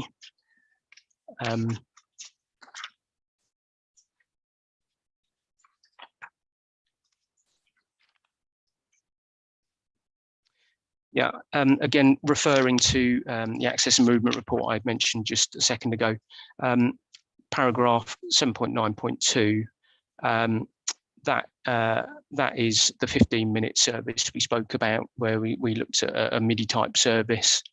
But then the discussion went on to the work that Kent County Council are doing, along with Tunbridge Morling and Tunbridge Wells, about taking that further. So it's the interurban, effectively. Just tell me really basic layman terms then. What is a 15-minute? I think you said 15-minute MIDI service. What is that? Yeah, you may recall from the discussion yesterday. So it's 15-minute frequency in each direction. Right. The MIDI type bus would be just slightly smaller than a single decker. But the way that bus companies run their services, they do use a range of different vehicle types. So they wouldn't be beholden to that. So when you say small, so what again, just a real quite basic layman, so you said it's smaller than a single decker. Is it a minibus? No, it's not. It's, if you can imagine a single deck bus, it's probably just a little bit shorter, to be quite honest with you, and maybe only just a touch narrower. They're very similar. And I should point out that in the discussions we had with bus companies about the costs of running such a service, there is minimal cost difference between running a MIDI service, a single deck or a double deck bus, because the cost of leasing the vehicle is spread out over so many years. The main cost goes towards the driver and other costs. So we're not beholden to a MIDI type bus, but we're just using it as an example of something that could be implemented. Okay, so they'd be every 15 minutes. Obviously, you'd need several of them, and sort of running both directions. So it is the plan for that service that we talked about yesterday for Tudor Village to just serve Tudor Village, in terms of that, exactly what you just told me there, this sort of minibus, is that just serving Tudor Village? Or again, is there a wider requirement for connectivity between the Tudor Village site, where obviously you've got secondary school, and then the Paddock Wood and East Capel site? Particularly, I'm sort of thinking the sports hub provision. So what's the connectivity between the two sites there? The plan is for a Paddock Wood, Tudor Village, Tunbridge service along the B2017 essentially. That's the sort of interurban link that I referred to just a few minutes ago. And is that the work that then, forgive me, I can't remember his name, but I've got it with Skrilla, the chap from, is it Mr. Joyner from K? Mr. Joyner, yes. Yeah, is that the project then that Mr. Joyner was talking about yesterday? That is correct. Yeah. So essentially it's moving on the work that was done for the master plan, and then looking at that in more detail across the boundaries between Tunbridge Moorling and Tunbridge Wells, because the three settlements of Paddock Wood, Tunbridge and Tunbridge Wells work in a triangle in public transport terms. And then So, we had the comment. Mr. DeWitt from the Neighbouring Authority was here yesterday, and he talked about that as well. Okay, just making that just abundantly clear for my notes. Sorry, Mr. Russell, did you want to say something? Yes, it was just a really quick point. Just reiterating again, sir, that we're hearing again, as we did yesterday, about oral evidence we're receiving, which isn't in front of us to see with regards to public transport. It was I that took you through to the paragraph about the 15-minute frequency in the master plan report. Paragraph 683, which deals with Paddock Wood, you can read it yourself, but it says the shuttle buses may be explored as part of. There is simply no evidence of what this public transport provision will look like, where it will operate, where the routes are. Will it go to Tunbridge Wells? Will it go to Tonbridge? Where it will serve? It's all being given to this examination orally without any evidence supporting. So I just wanted to sort of raise that point again. Thank you.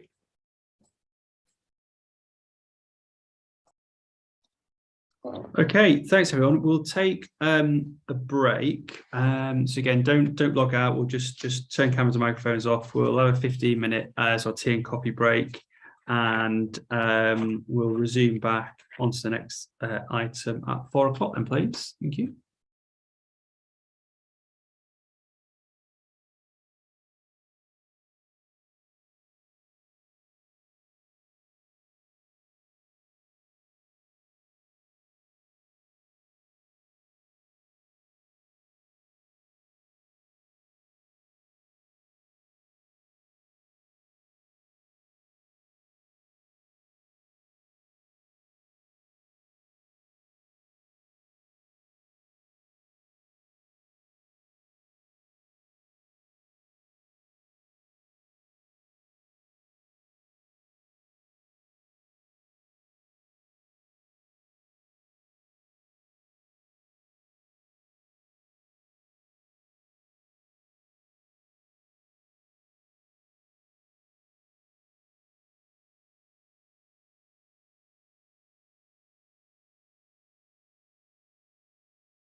Okay, thanks everyone. It's just gone 4 o'clock, so we'll make a start and continue.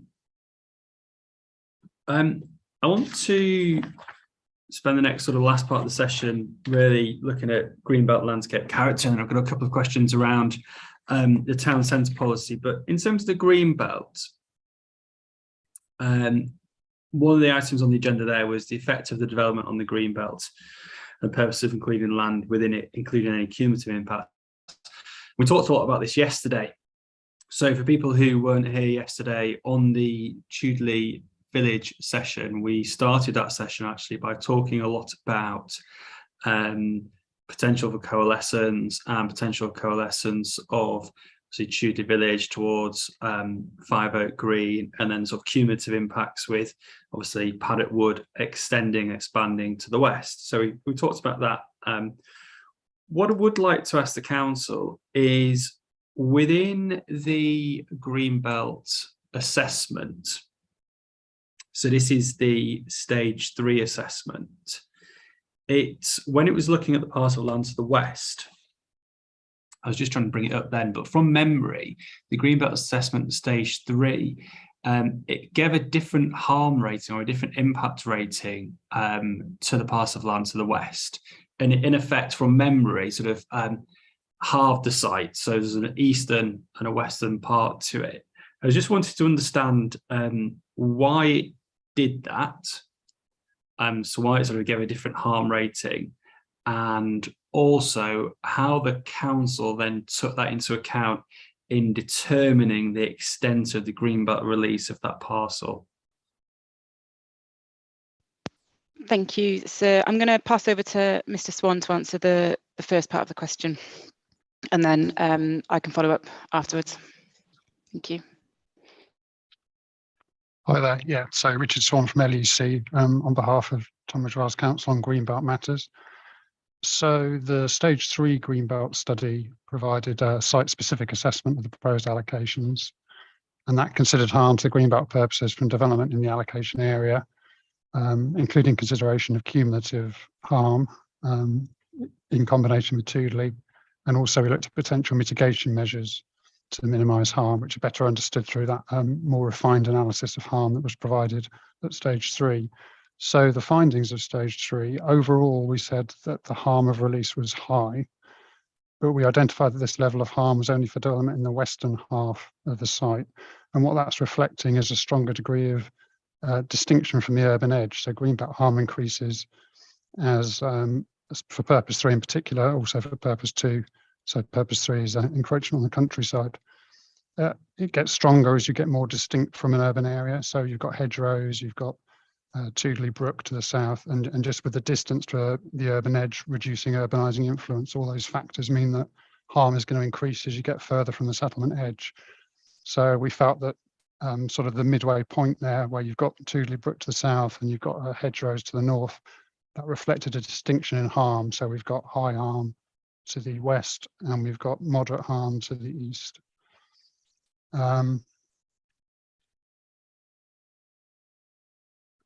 So we recognise that in combination with Toodley, which represents the introduction of a new settlement, there would be a reduction in settlement gap. So that's part of that harm assessment. It's not just encroachment on the countryside, but there's impact on the purpose 2 settlement gap is part of that high harm level as well. And that obviously increases as well as you get further towards Five Oak Green and Toodley, then the harm to purpose 2 is going to get stronger as well.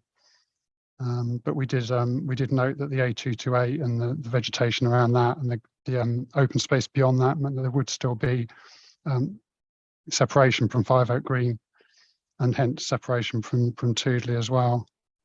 I think also in terms of talking about differences in ratings, it's worth clarifying. There's been a few points I think raised in the past about changes in the contribution ratings for purpose 2. So at stage 2, if this is before we looked at specific sites, the stage 2 study, which the council used to inform their allocations, that identified some of this land in what we call broad areas of Greenbelt, which made a strong contribution to purpose 2 to the settlement gap. And in this stage 3 assessment, we rated it relatively weak.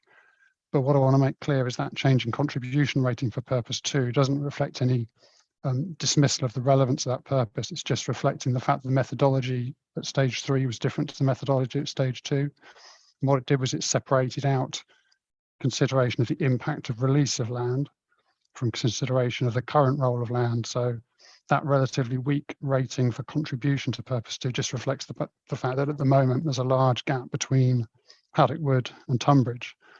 But if you were to introduce Toodley, then obviously that's going to make quite a difference. So that second part of the assessment, looking at the impact of release, indicated there was significant impact there. So that's just to explain that difference. I think it's just worth making that clear that it's not that, well, the key point is that we weren't introducing any entirely new considerations at that stage 3 that weren't assessed at stage 2. So that difference in contribution ratings, you just need to be aware that it's to do with the methodology that was employed, not a change in the actual rating. So going back to the findings, mitigation, as I said, we considered as well. Mitigation doesn't change those ratings, by the way. The actual assessment ratings are based on loss of openness of land. So beyond those ratings, we looked at things that could be done to mitigate harm. We suggested planting to increase some separation from wet stead. And we mentioned setting back of development from the west and southern edges of the site and maximising openness in those areas as well, where there would be the most significant impact on the perceived gap from 5 Oak Green as you travel along the Adsall Road. So yeah, I think that's everything. And then, sorry. So I was just going to answer the second part of your question, but if you'd rather come back to Mr. Swan first. So in terms of why we decided to release the parcel that we have done, and taken on board the different levels of harm, I think there are sort of 2 principal reasons when looking at the harm and drawing conclusions on the release of the Greenbelt land. It was felt that there are exceptional circumstances to release the whole parcel, and that's in terms of delivering the allocation as a whole, and a number of the points we've discussed today that can be delivered through the settlement as shown, and the quantum of units and the delivery of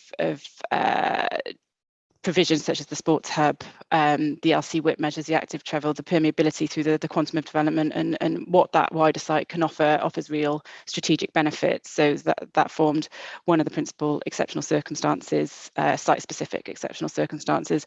But also it is considered that the A228 forms a strong boundary edge to the Greenbelt as per paragraph 143 of the MPPF, and that would be an appropriate boundary for the Greenbelt. And insofar as the mitigation that Mr. Swan identified, that was fed in through to the DLA master planning work and their ultimate structure plan, and informed choices on the location of certain items of infrastructure.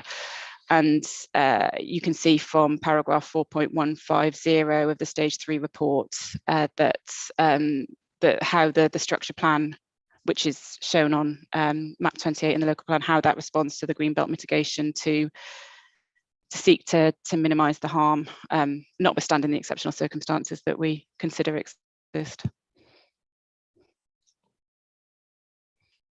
And as part of the exceptional circumstances, that the factors that you've taken into account, we've talked this morning, this afternoon already, about the council's proposed flood betterment, and we've sort of exhausted that and how that's going to work. Just talk to me then in terms of the sports hub, how that came to be about, and how, if you have done, that's been factored into account as part of your conclusions around exceptional circumstances. Obviously, you mentioned it there. So is that part of those exceptional circumstances, or is that just part of the scheme? And in answering that question, it'd be useful just to understand how that has come to be about and why is it in that location. Of course. So the the requirements and the proposal for the sports hub has stemmed from the consideration of the master plan for the settlement. When looking at the scale of housing growth proposed, it was determined that around 10 hectares of sort of indoor and outdoor sports facilities should be provided. That's in line with our recreation and open space SPD. And in terms of place shaping and trying to provide this garden settlement, it was considered by David Locke Associates and endorsed by the council that actually providing it in one location provided a real opportunity here. It responds to our playing pitch strategy, which seeks to provide, new and improved sports hubs, and it allows the opportunity to provide a swimming pool, a new leisure centre to provide a swimming pool, which has been a long-standing aspiration of residents in Paddock Wood Town. That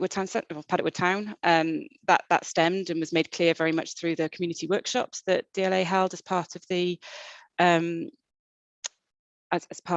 master planning, and is also identified within our Tunbridge Wells built and indoor sports facility needs assessment, which is called document 3.26. It identifies a need for an additional swimming pool in the borough and identifies that Paddock Wood is beyond a 15-minute drive time of an existing pool.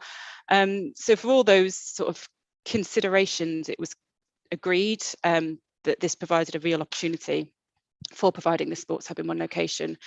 Now, when looking at where that should be provided, there are a number of considerations which were taken into consideration, and you'll see from the structure plan or the master planning report 3.66a that David Locke Associates considered two principal options with regard to the location of the sports hub, one to the southwest of Paddock Wood and the other to the northwest of Paddock Wood. It lands in East Capel, the land to the southwest of East Capel. It was considered that it should be located on the western parcel, given the Greenbelt considerations on this parcel of land, and with the flood risk considerations also, and how we discussed this morning about how David Locke Associates have really sought to fully understand and maximise upon the constraints and opportunities, and providing the sports facilities in that location enabled the master plan to do so. And it was considered on a few grounds that the southwest parcel was the preferred option, and that was recommended to us, and we agree with that approach. Insofar as it is a good use to be next to the Greenbelt edge in terms of the open playing fields and providing that strong buffer that provided advantages, as noted in the mitigation section of the stage 3 report, and where LUC reflect upon the master plan, but also in terms of accessibility to existing and proposed residents at Paddock Wood, and also accessibility to Five Oak Green. You'll note that Paddock Wood at the moment is a town predominantly where all the residential uses are south of the railway line. And what we're seeking to do is deliver growth to the south, but also to the north of the northern parcel. But still, the majority will be to the south of the railway line. And when you look at the LC WIP, the active travel measures, the burst, the active travel, the cycling and walking routes, it was considered this location would provide an ideal opportunity for accessibility by active travel modes, and it would also reduce cars going through the town centre in terms of being able to access it through the A228. So there were a number of considerations, and it was concluded that that was the appropriate location. In sort of, we refer to it in our hearing statements, and it's not an evidence-based document, it's not a planning document, but in these subsequent periods since the submission of the plan, the council's sports team had instructed a strategic leisure diagnostic report looking at the existing sports provision in the borough and considering future needs and growth. And of course, we did discuss with them what we are proposing through the local plan, not just at Paddock Wood and East Capel and Chudley, but across the whole borough, so that they could have an informed understanding of how things are likely to change over the next 15 years. And it was specifically noted in that report that they agreed it was a good location for what we were seeking to achieve, and in terms of being accessible in that regard.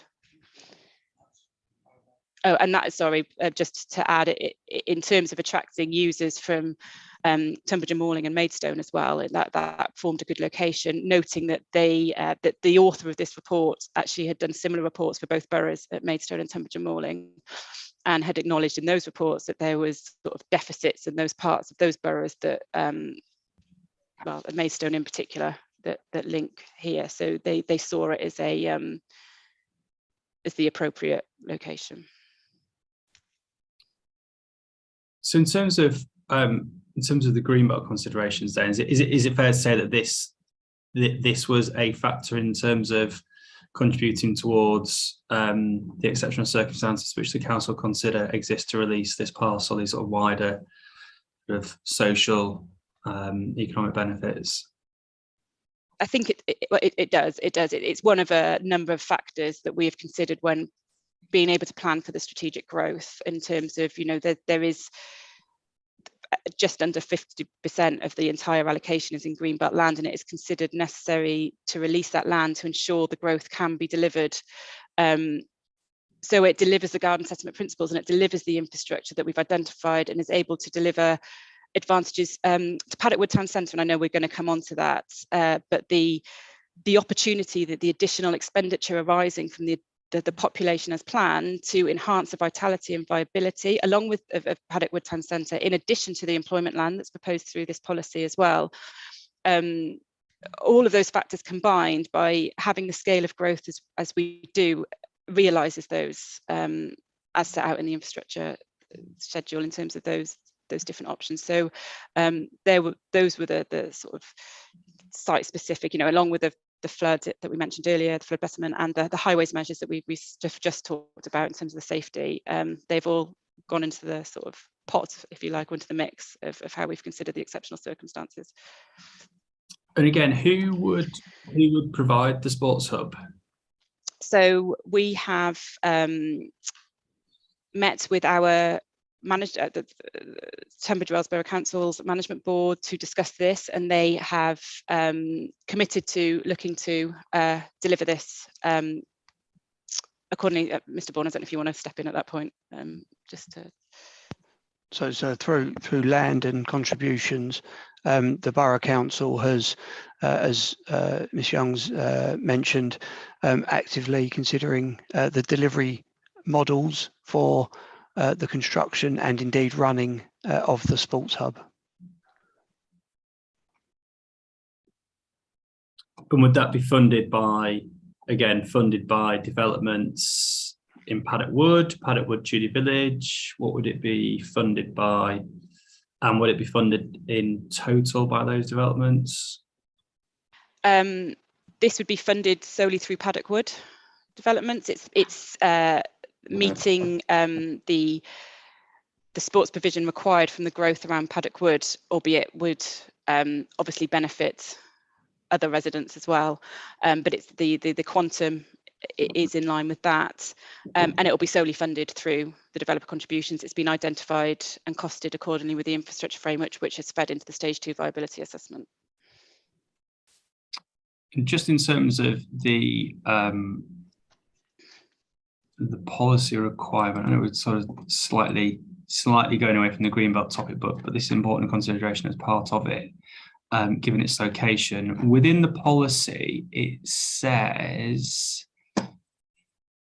bear with me, I can't find the relevant criteria now. You might be able to help me. Where's it gone? 2D. That's one. Yeah, so new sports and leisure hub, which could incorporate an indoor swimming pool and indoor and outdoor sports facilities. So I think this point has been made by representatives. Is it clear it could incorporate a swimming pool? Is that what you're proposing again? So it can. So the purpose of the word could was specifically included. We have in the costings of the sports centre assumed a 6-lane swimming pool, and that's been factored in. The reason why we've put could is because whilst we're having proactive discussions with Tunbridge Wells Borough Council to provide a wet facility, is a provision that has a lot of external considerations in terms of management. So we didn't want it to be ineffective by prescribing something that wouldn't be delivered for wider borough, if you like, considerations in terms of future sports strategy. Now, we are very confident it will be delivered in this location. That the conversations we have had with the council and to provide it is as such. And even if it was not to provide a swimming pool, we still consider the indoor and outdoor sports provision being located in one location offers significant benefits to place shaping that form part of the exceptional circumstances. So that swimming pool hasn't tipped the balance. But we didn't want it to preclude development coming forward because no one wanted to operate that swimming pool. It's a very different requirement, I should say, that we didn't want to provide in flexibility moving forward. But just to emphasise, all of the indications are that the council, through one means or the other, would commit to its management and running. Different models can be used to do that, but those matters have been discussed and agreed. So on the basis then that knowing what we do about the Greenbelt assessment, council's position then that notwithstanding what the Greenbelt assessment says about obviously different levels of harm and impact, essentially the provision of the sports hub with or without a swimming pool, the principle of this sort of new sort of transformational growth, the benefits of the wider site, quantum of development, the allocation as a whole, the strong boundary features of the A228 and issues we talked about this morning in terms of improving flood risk and defences. So is that a sort of fair summary of what the council's position is, that, you know, cumulatively they amount to the exceptional circumstances necessary to release the land from the Greenbelt, coupled with obviously meeting housing needs and wider sort of socio-economic benefits? That's sort of fair summary. I would say so, yes. Yeah. Okay, let's take some views on this. Go to Mr. Hayes, please.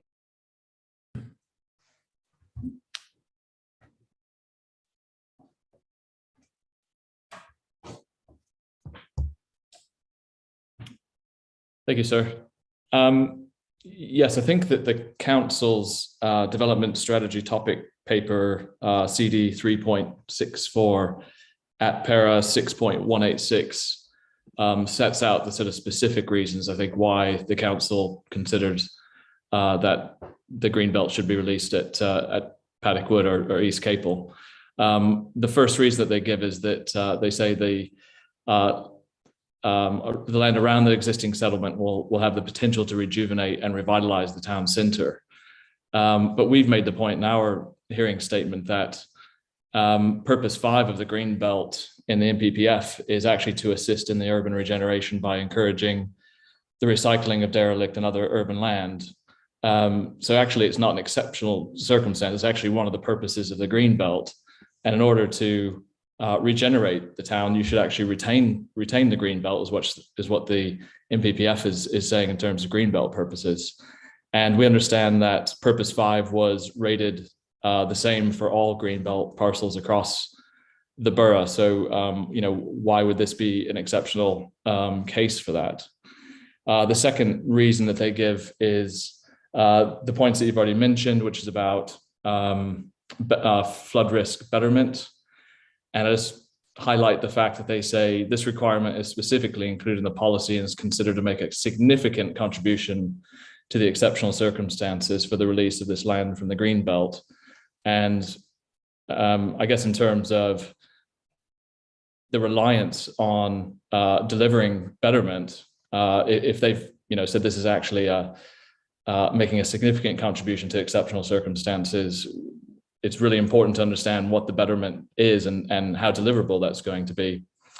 And then the third point that they make is also along the lines of what's been said already. And they say, about increasing the site allows you to increase the use of alternative modes of transport instead of cars for local journeys, etc. but I don't really see how that's an exceptional circumstance. That's just part of the MPPF of what we're trying to plan everywhere. So I really don't think that should be considered as an exceptional circumstance either. My colleagues from the town council may have something to say about the sports hub.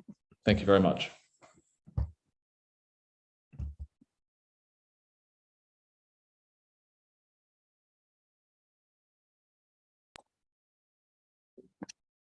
Okay, yeah, well, we'll go to Ms. Williams then, please, next.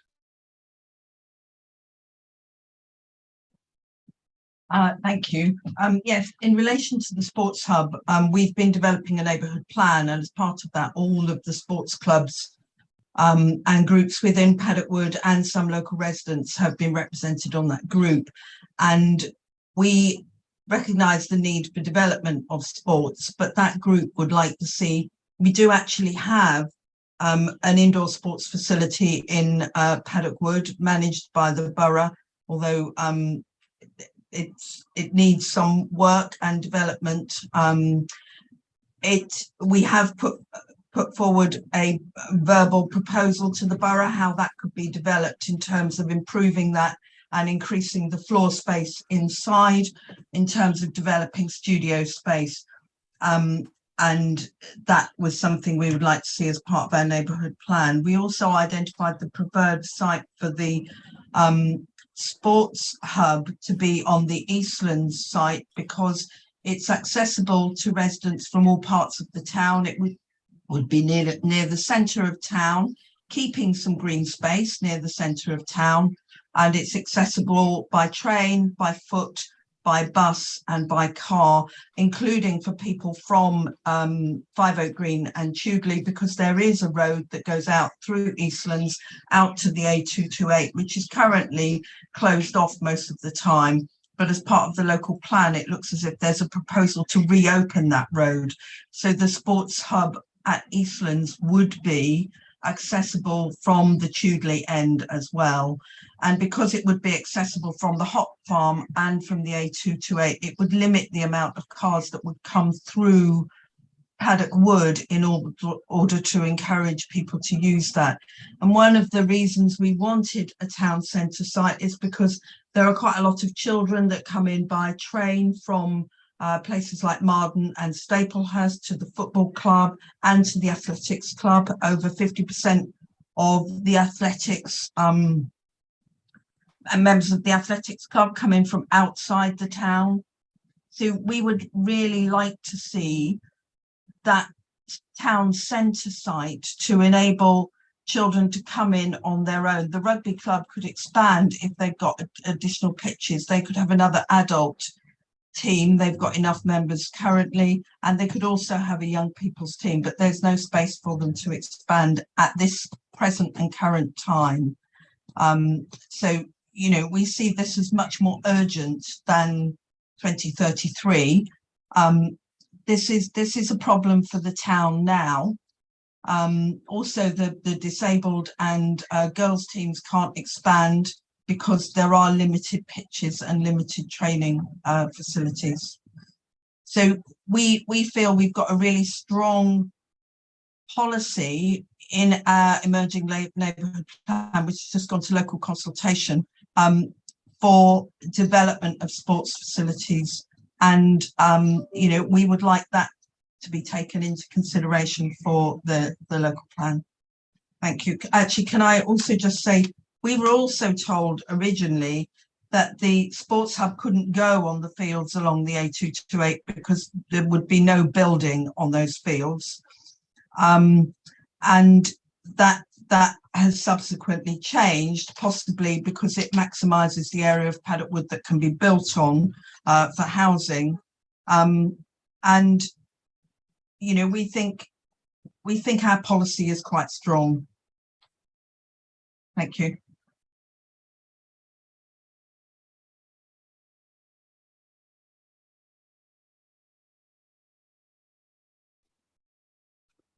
Okay, we'll go Mr. Bell next, please.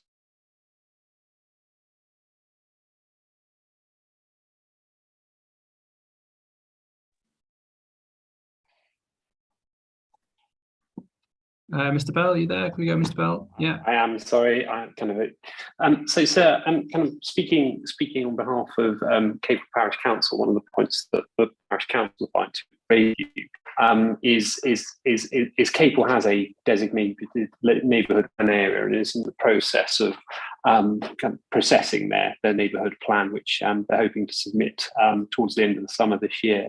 But sir, the land upon which the sports hub is earmarked is actually land that falls within the Capel Parish Council area for their neighbourhood plan. And sir, there's been, the Parish Council is quite concerned there's been no discussion with them about it. I mean, sir, kind of on a broader point, in respect of the Parish Council's concern, we had a lot of discussion yesterday about coalescence and Tudley. But sir, in respect of the release from the Greenbelt here, the Parish Council's point is that actually the loss of the Greenbelt to the west of the Paddock Wood is something slightly more than coalescence. The Parish Council's view this is very much kind of subsuming Paddock Wood and Five Oak Green, and so this is unacceptable to the Parish Council effectively. So that's just a couple of points on behalf of the Parish Council. I may have some points on behalf of Save Capel, but possibly a bit later on.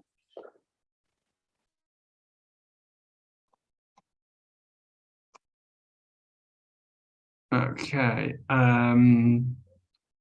We'll go to Ms. Borland next from CPRE.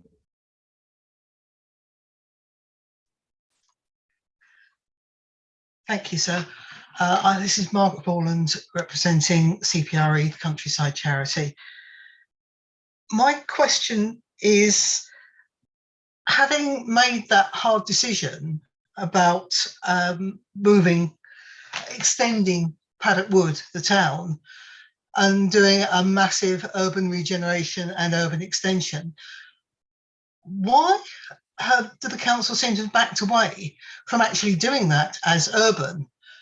We've got densities both in the Greenbelt and in all the other sites around, which average outer suburbs. Now, for me, if you were going to do an urban extension, then surely it should be urban. And it was, or you could potentially, you wouldn't have to release Greenbelt maybe, or you wouldn't have to release as much Greenbelt. Talked about the harm being greater further away from the current urban centre. Well, if you built out on the area which was less harm, but it's urban density, would you need to release all of that Greenbelt? And I don't know if the council ever looked at it in that aspect.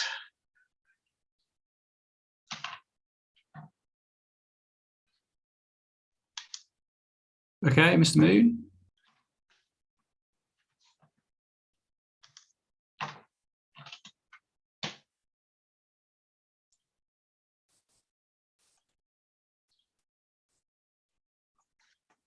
Thank you, sir. I think when you look at the comments just made and other comments, you could argue that the relationship with using Greenbelt land and the Paddock Wood allocations are not actually connected. But if you take it as the allocation across Paddock Wood and across the borough, the allocation appears to me to maybe tick a few boxes to justify the number of houses, dwellings required. Because if you take the mere fact that you've got to use Greenbelt land, that first instance to me seems to imply that it's not sustainable. It is unsustainable for that new housing allocation. And I think that's where the Borough Council needs to step back and maybe ask the question, is it really justifiable to actually do that? If you look at the number of brownfield sites that have been put forward by the borough, is quite small, but that could have been across the whole borough.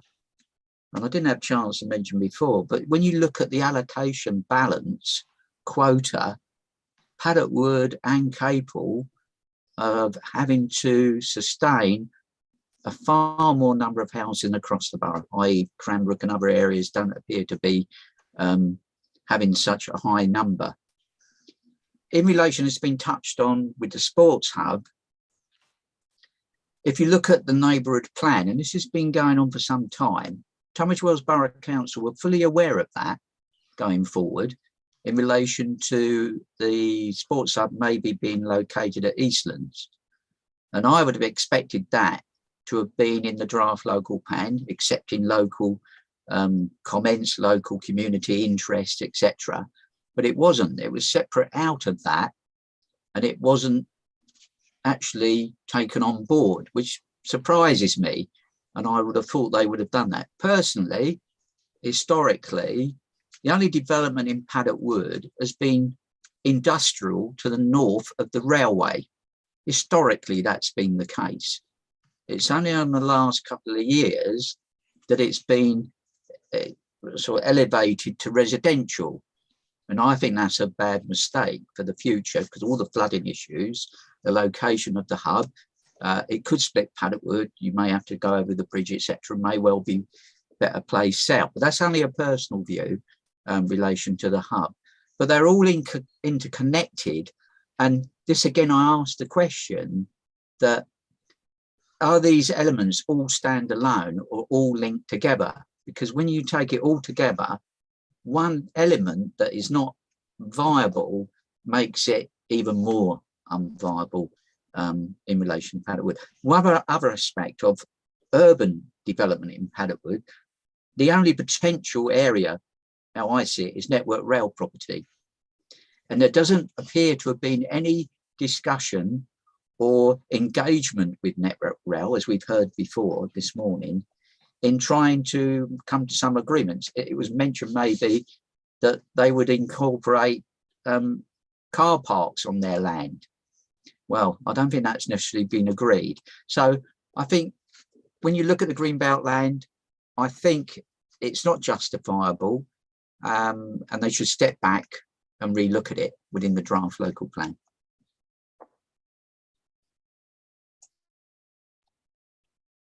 Okay, thank you. We'll go to Mr. Smith next, please.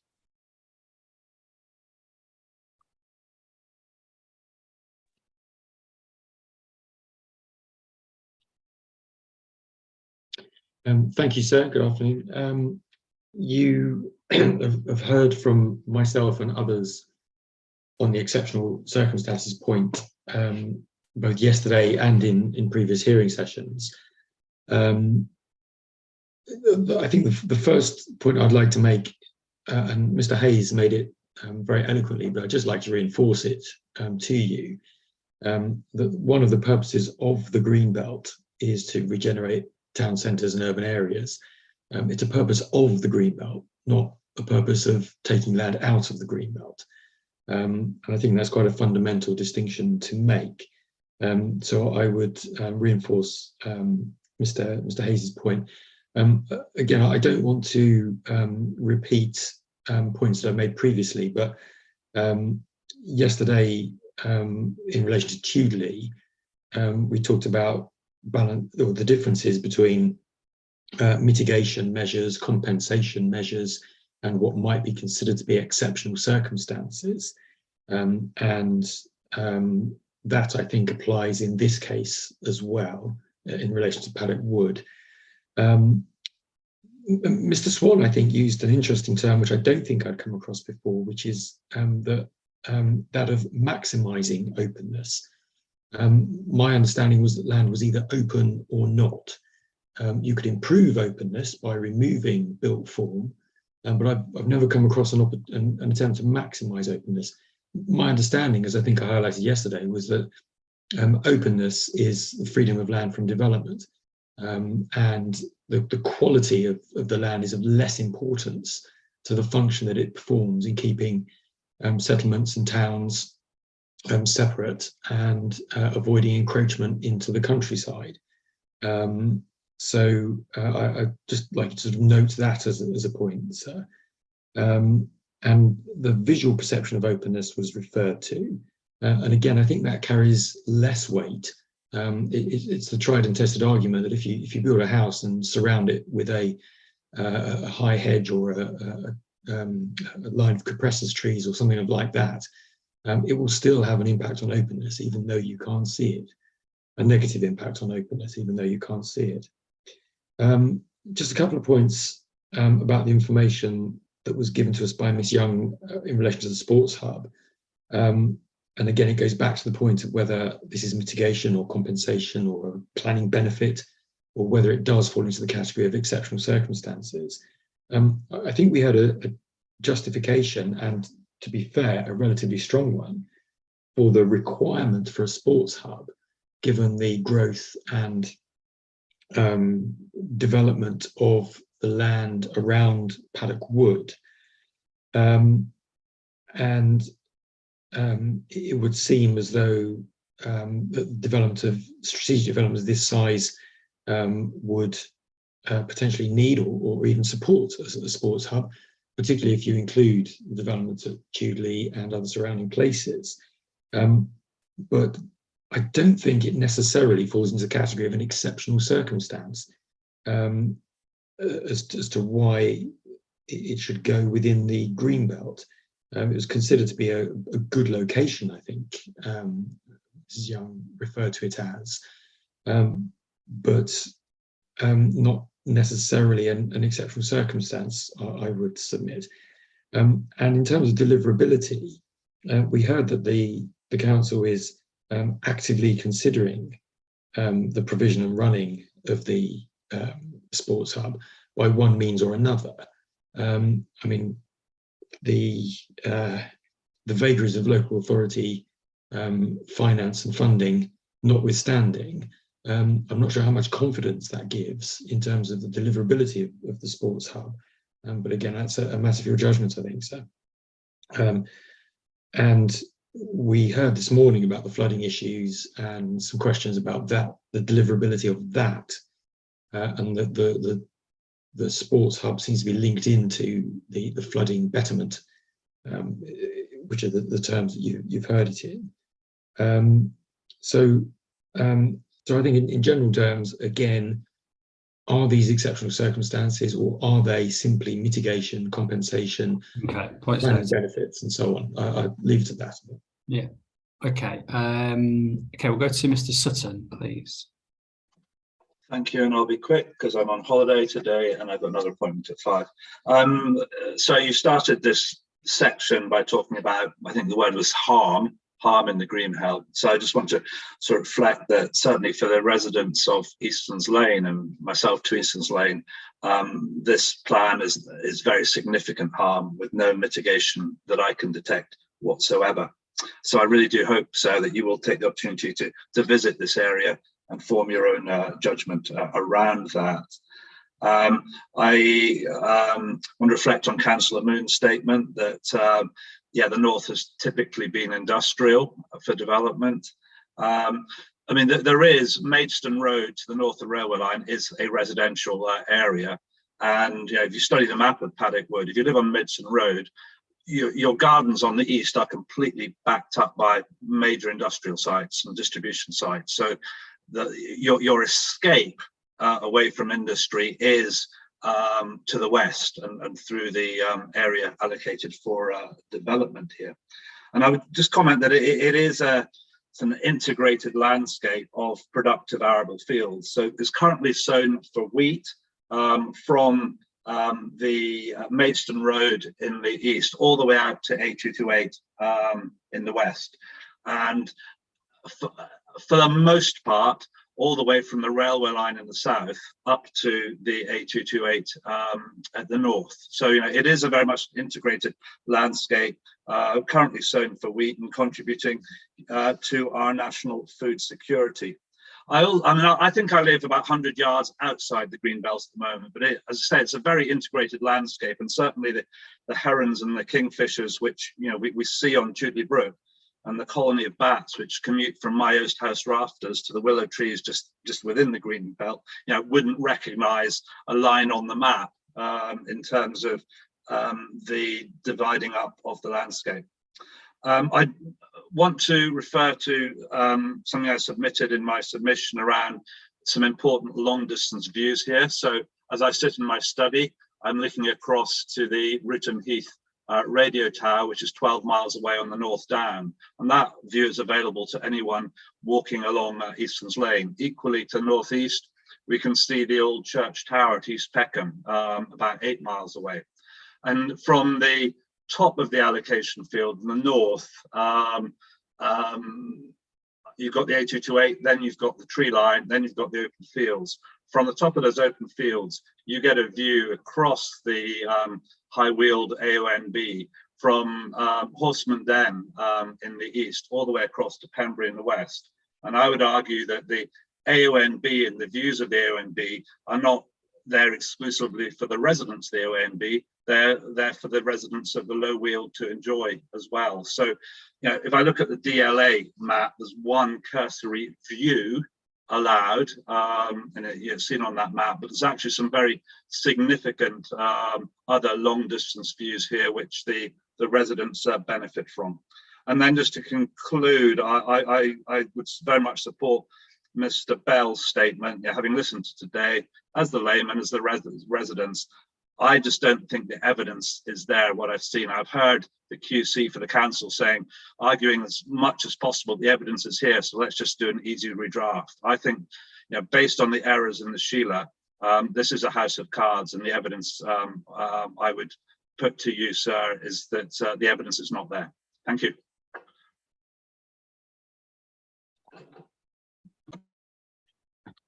Mr. Bell, have we already heard from you? There was anything further you wanted to add? I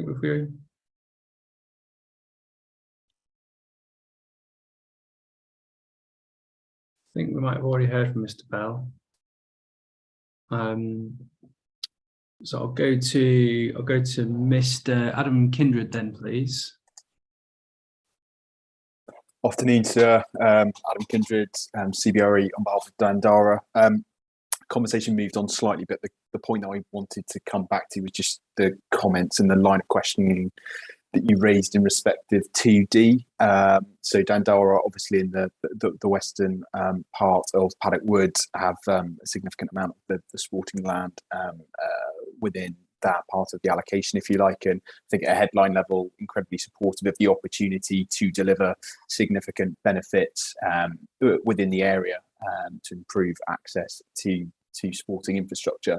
I think the point that I want to make in terms of 2D is just to have the clarity around what's required of the allocation as one point, and secondly, what opportunities does the allocation provide? And they're two slightly different things in terms of the contributions that a developer would make. So I think it's been made in our submission. There is certainly a quantum of sporting use that is justified by the allocation, and there may be opportunities to further enhance that, but they're not the same thing, and that the policy should be clear on that. And I think our matter statements and Reg 19 submissions touch on that in a bit more detail.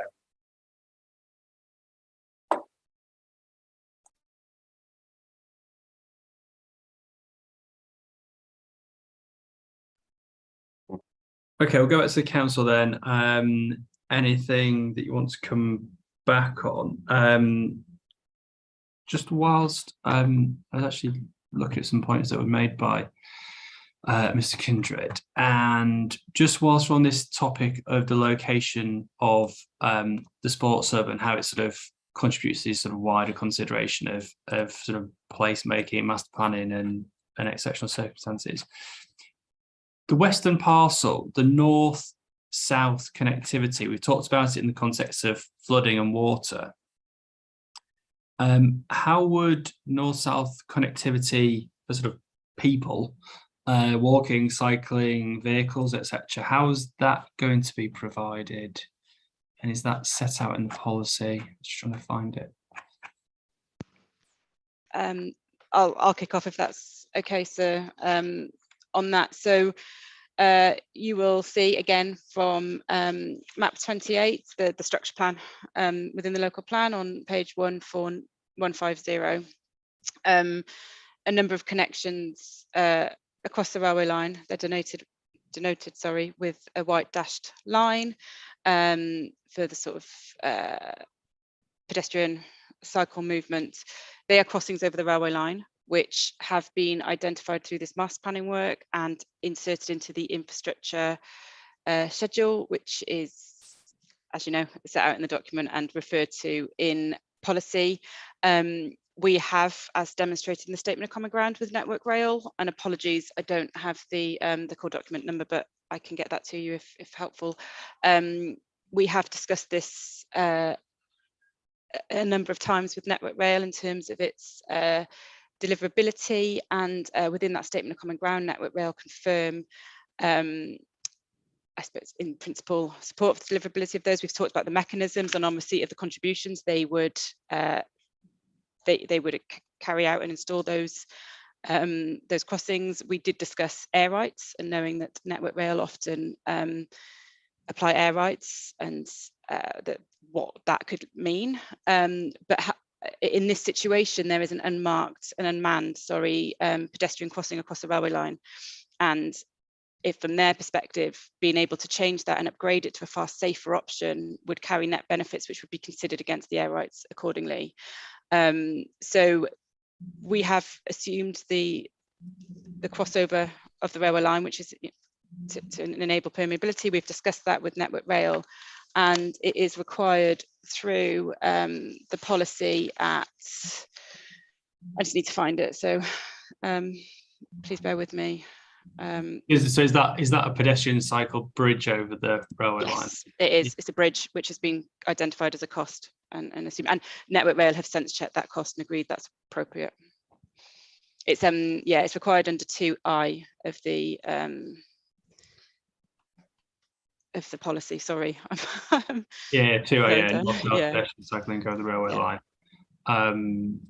So again, that would be developer financial contributions, and then who would do that? Do you say Network Rail? Or Network Rail would, so we would collect the contributions via planning applications as set out in the infrastructure schedule. It could be wholly funded from the developers, but Network Rail have confirmed that they would construct it.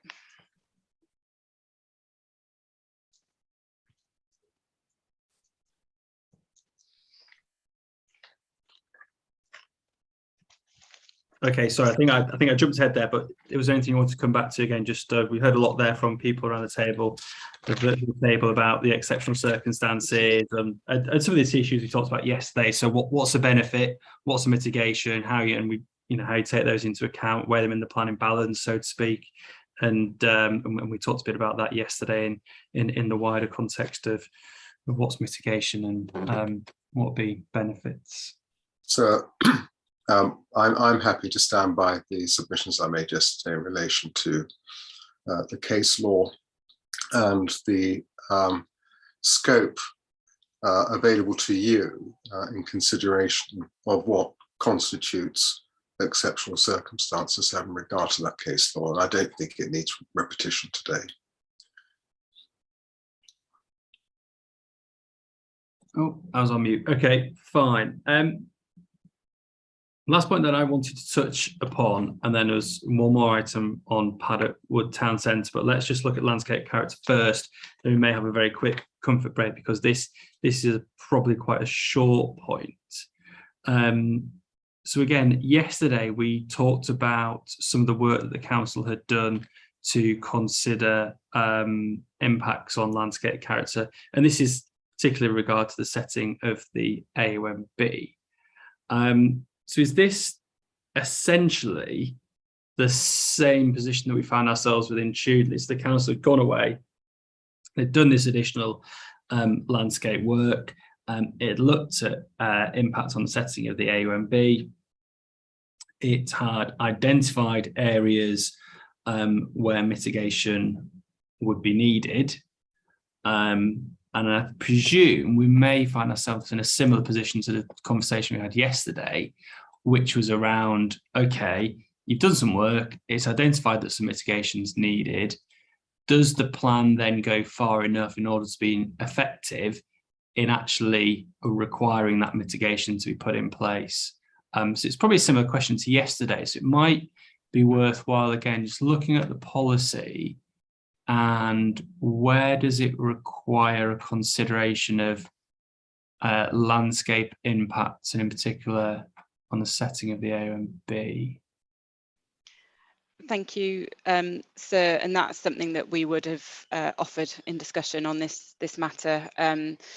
We can confirm as per your summary that the conclusions and mitigation following the AONB setting report was carried through the structure plan and the DLA report, and it is referred to in the, sorry, there's a siren going past. I don't know if it's affecting if you can hear me or not. I'll carry on. The conclusions that were taken into consideration through the master planning work, and you will note that a number of the mitigations are reflected through the landscaping shown on the master planning, specifically the eastern parcel and the southern tip. So it has been fully considered there, but we agree that the policy, perhaps upon reflection, should be strengthened to ensure that's a specific requirement in the consideration of applications. The sort of key policy regarding urban design is under 5, and that's where we sort of sought to capture that consideration in terms of responding to local character, but it upon reflection should be more focused on the landscape issues and reference the AONB in a similar way to the Tudley Village application allocation yesterday. Yeah, for those who were here yesterday, I think the sort of general high-level summary of that discussion was, okay, the council's done some work, it's identified that some mitigation may be required.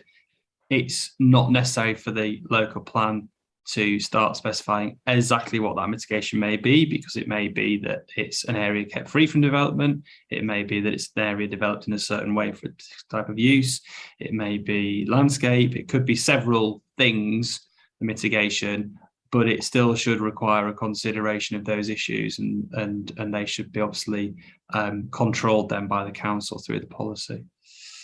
Ms. Borland? Thank you, sir.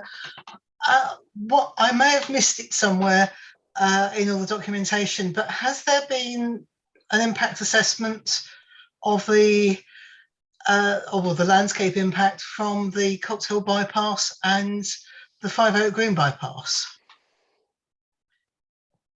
So we talked about the 5 Oak Green bypass yesterday, and this was a question that I asked. So I asked yesterday 2 particular sort of areas that I was interested in. Yesterday I said, has the council considered the landscape impact of the 5 Oak Green bypass, and also issues around the fact that it be located outside Cable Primary School? And the answer from the council was no, it hadn't done. So same question to council, presumably for the Colts Hill bypass. Any sort of landscape consideration be given to that? There isn't a specific study, sir, but we can confirm that our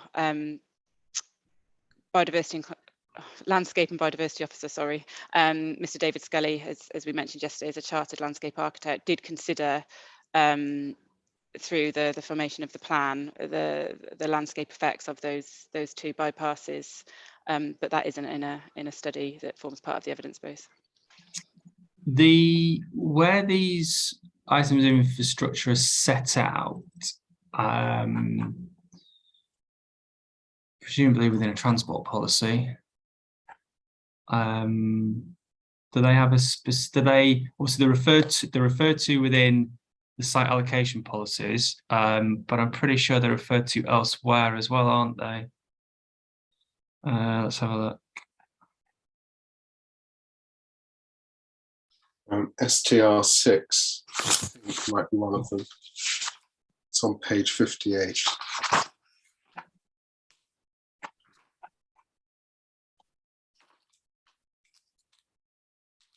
And yes, it's on page 60 specifically, under highway network.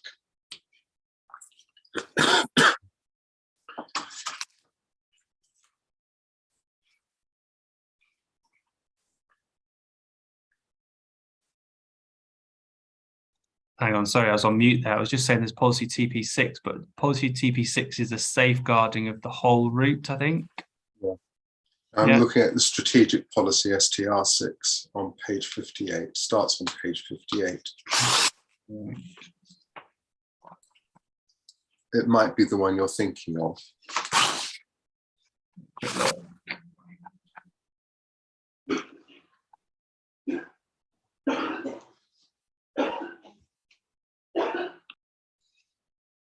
Okay, so this talks about active travel, transport, highway network.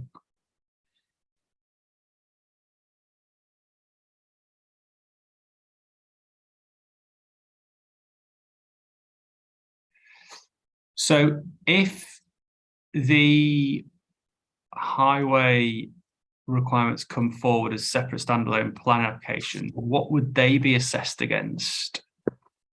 Would they just be assessed against other policies in the plan read as a whole? Obviously, you mentioned the fact that, you know, that the Colts Hill bypass could probably, you know, you'd look to proceed to a plan application for that in isolation. Would that then be considered under policy STR6? How would you consider that?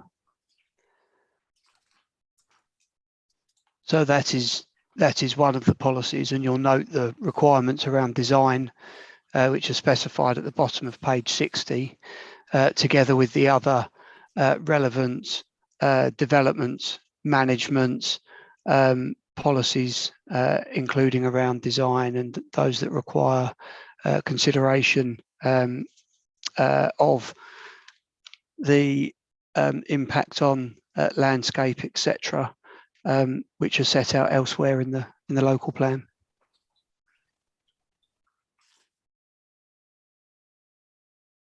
Okay, but as far as the point that was raised by CPRE, so just for my notes, that the council, there's no specific landscape or sort of visual assessment of these items of infrastructure, be it the 5 Oak Green bypass or the Colts Hill. I'll say the Colts Hill bypass, but the offline bit essentially, yeah. Not in terms of a specific evidence document. Yeah.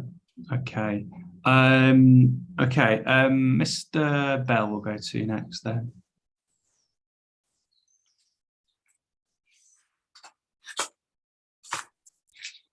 Sorry, sir, still struggling a little bit with the technology. I don't know if you can hear me.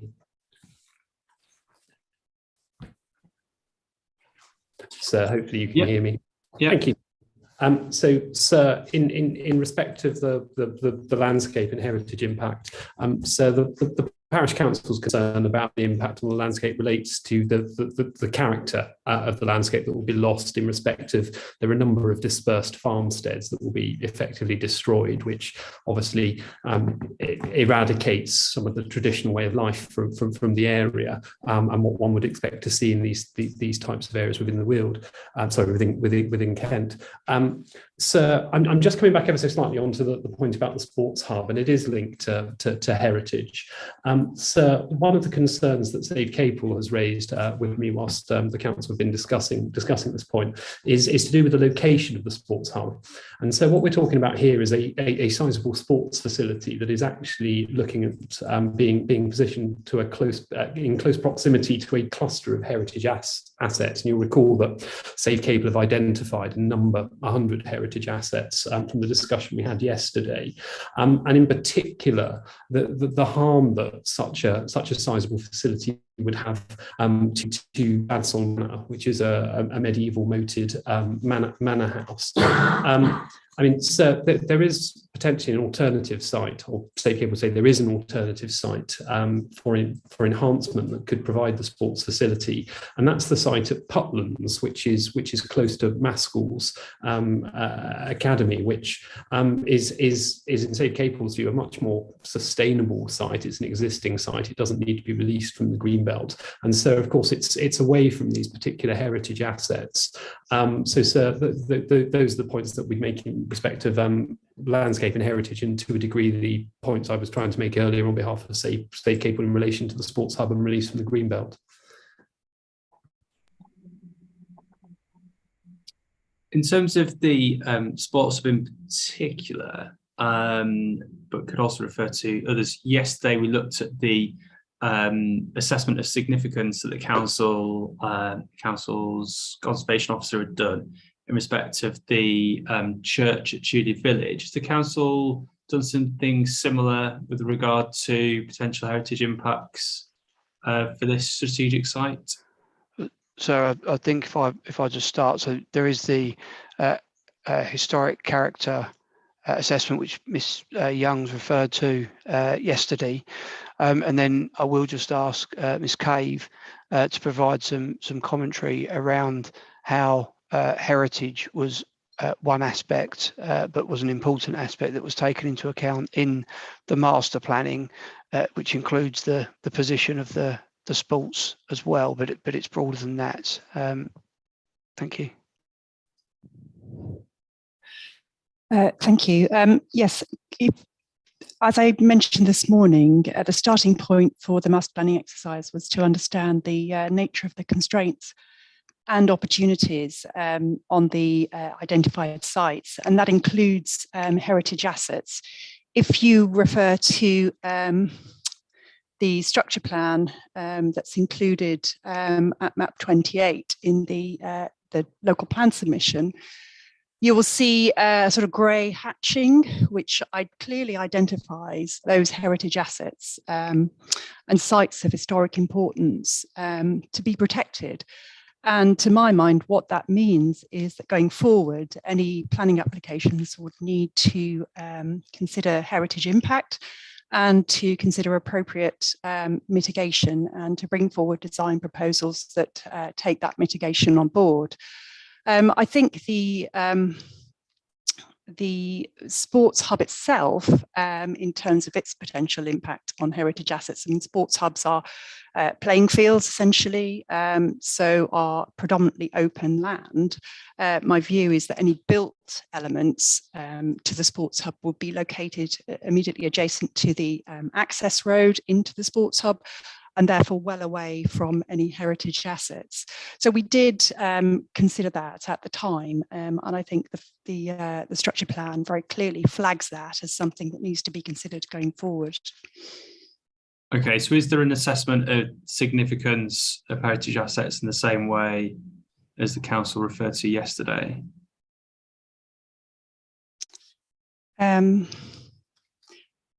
There's no specific assessment of heritage assets that was undertaken as part of David Locke Associates exercise, other than to identify where those locations were and the importance of considering protection going forward.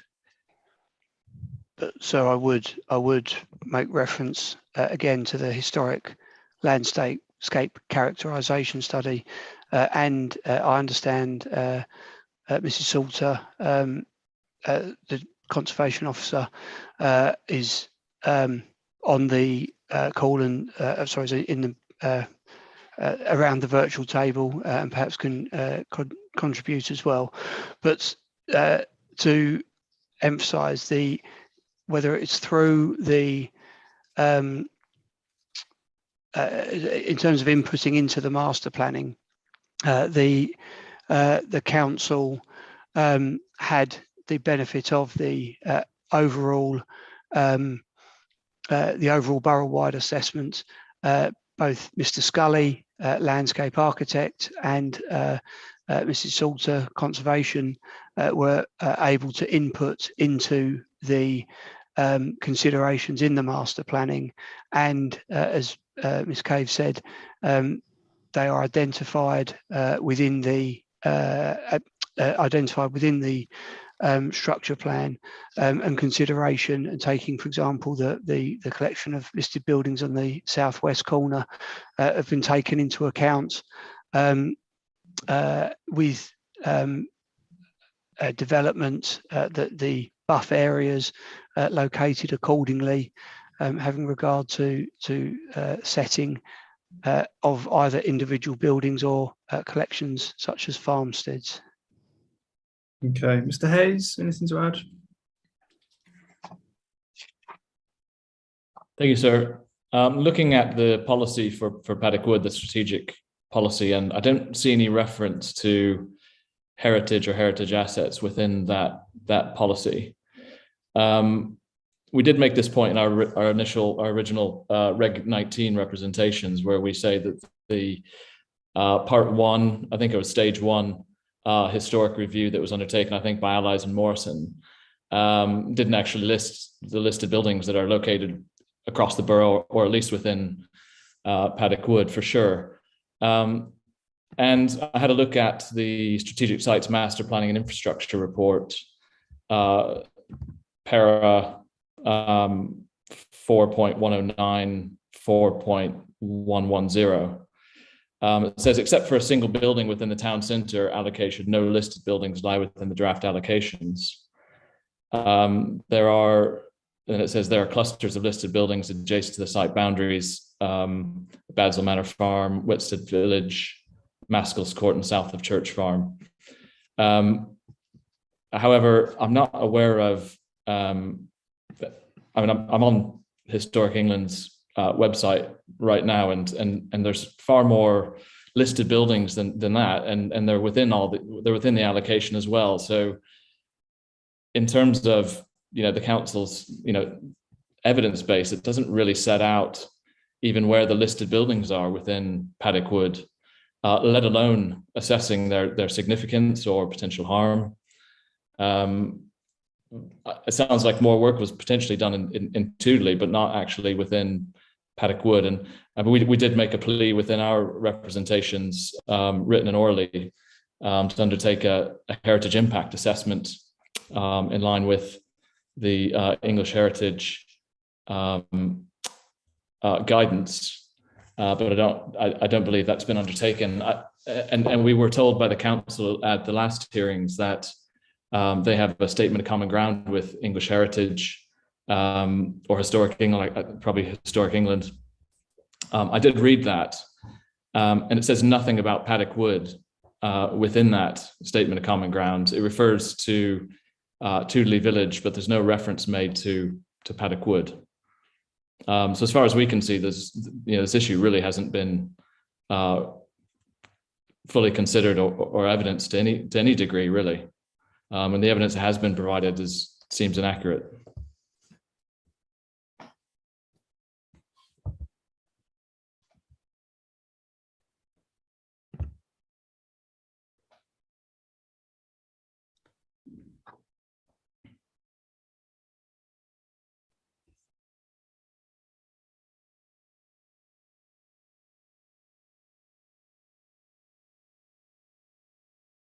Ms. Williams, are you there? Yeah. Thank you. Just going back to Mr. Bell's suggestion that the sports hub should go at Putlands. I think we had already said that the indoor sports hub should be at Putlands. We agree with that. It's a site that's already open. If the indoor facilities were moved elsewhere, that site and building would become redundant, and we really don't want to have a redundant building in the middle of the town. But I think it is not suitable to put the outdoor sports hub there. There is one football pitch and one rugby pitch on Putlands. There isn't space for the second rugby pitch, which the team would like. And those pitches are very well used. But pitches currently are spread all over Paddock Wood.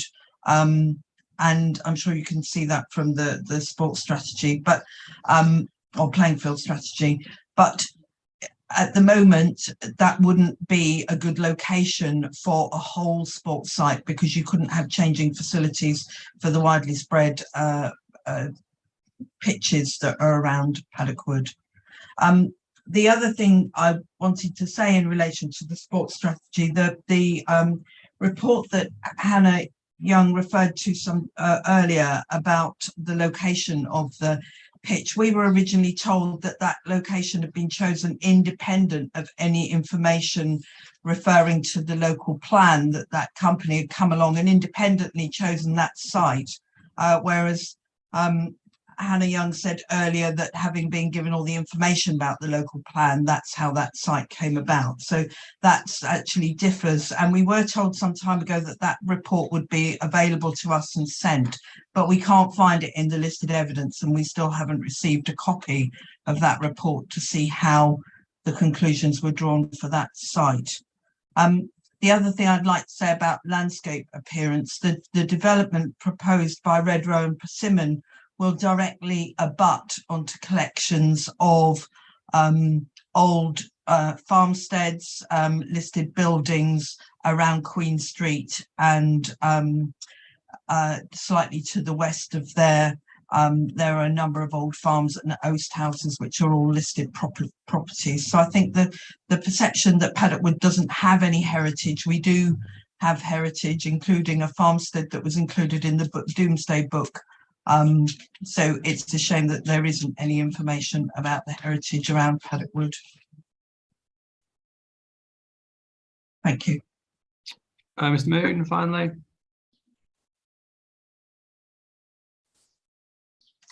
Thank you, sir. I did note, as the previous comments made, that yesterday was for Capel and there was extensive contributions made. In relation to Mr. Bell and the Putland Sports Centre, it's very clear in our neighbourhood plan, put together by local residents and Paddock Wood Town Council, that Putlands was considered with various options, but the previous speaker has actually highlighted the reasons why. And I find it a bit strange that it's today's Paddock Wood concerns, and that was mentioned, and I found that a little bit disappointing.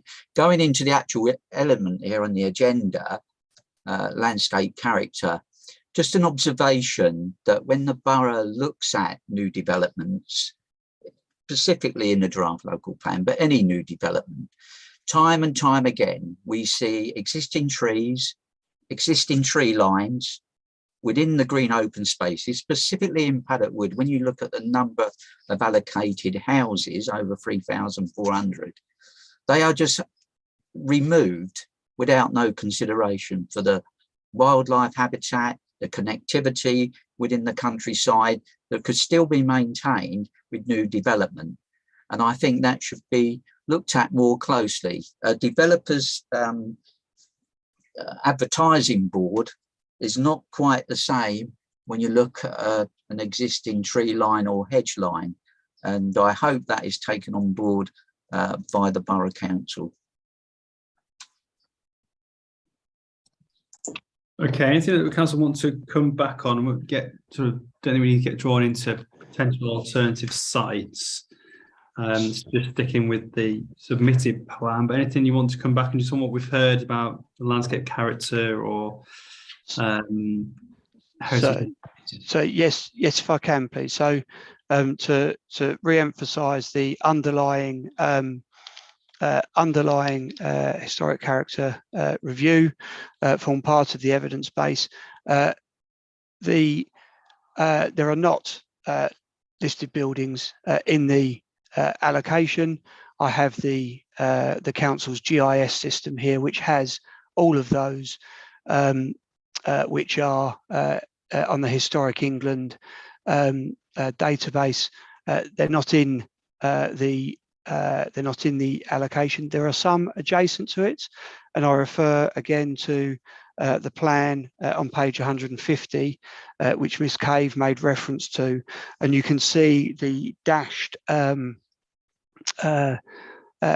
areas which indicate some of those individual or collections of buildings which are just outside of the sites, but are of historic importance to be considered. And so in terms of the policy itself, criterion 5 requires that there is that development is of the highest standard of design and layout, particular attention to be paid to high quality various matters, high quality design responding to local character.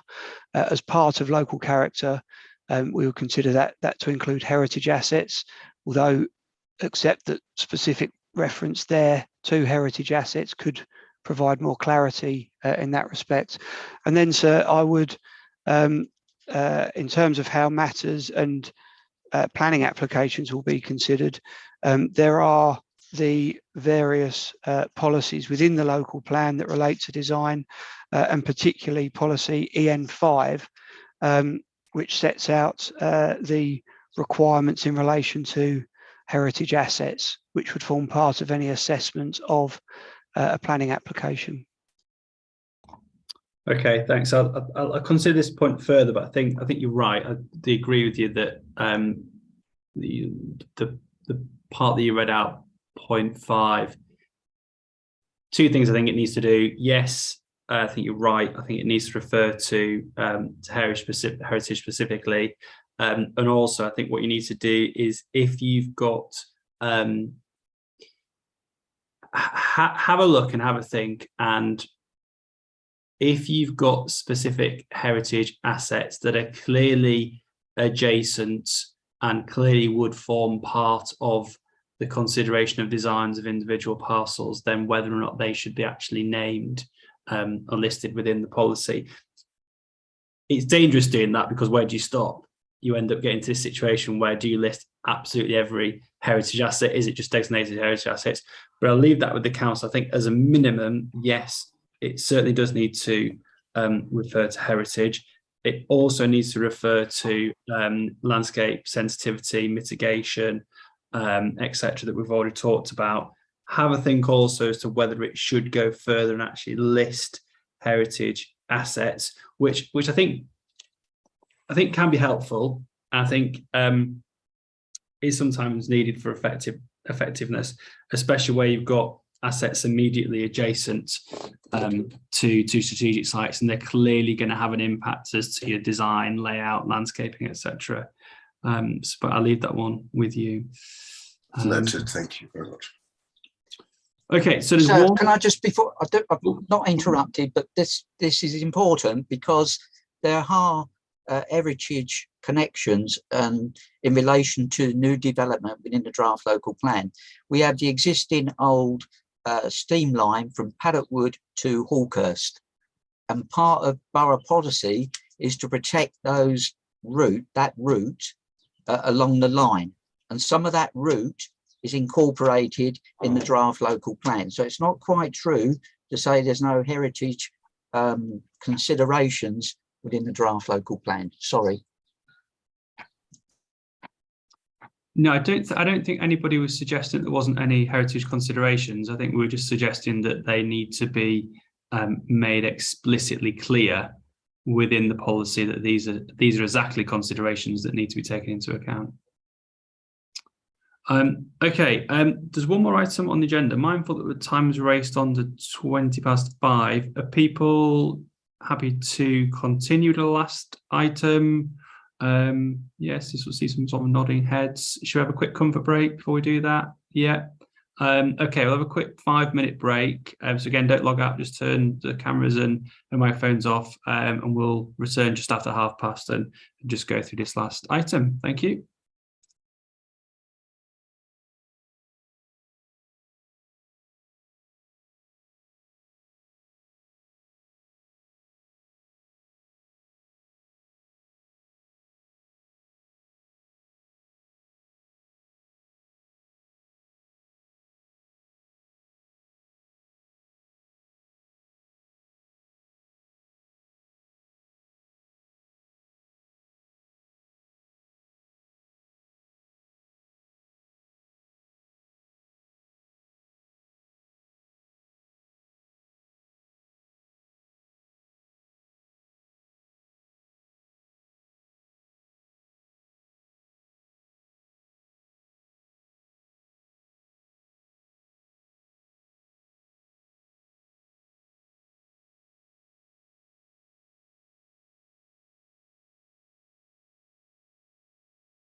Okay, thank you, everyone. I will resume and continue. So the final issue that I wanted to go through today was around the strategy for Paddock Wood Town Centre. And so this is policy STR SS2. And the question I asked there was whether or not you think the policies concerning the town centre are justified and effective. And I think you can probably guess where I'm going to go with this one. So again, sort of reading the policy, it's the same theme really. I was left thinking, okay, what's the plan doing? What's it allocating? Is it clear to users what's required, where it's required? So I wasn't sure what this policy was actually seeking to do. So it might be a useful starting point for the council, just to explain what the policy is actually seeking to do, and then whether you think it's effective in doing that. Let's think about it in terms of an objective for the town centre. First of all, you will note the policy does not relate its requirements to the larger growth area. So its objectives are to enhance the town centre in the way set out in the various items 1 through to 7.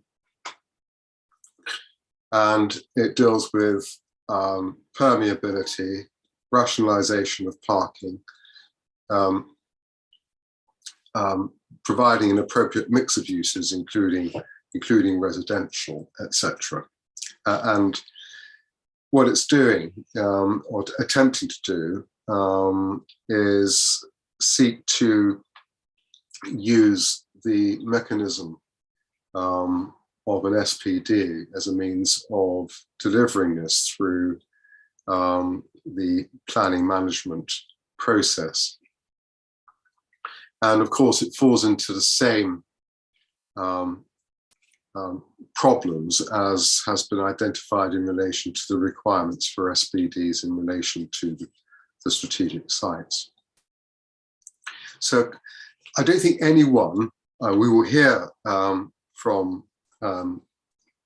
objectors, but I think it unlikely that anyone would demur from the objective to enhance a town centre. The question is the means by which it's to be achieved and whether the policy is effective. And I probably expect the answer to that to be a negative one. However, if I could ask you just to indulge me a little and look at the way in which Royal Tunbridge Wells Town Centre is being approached. And that's policy STR RTW2 on page 81.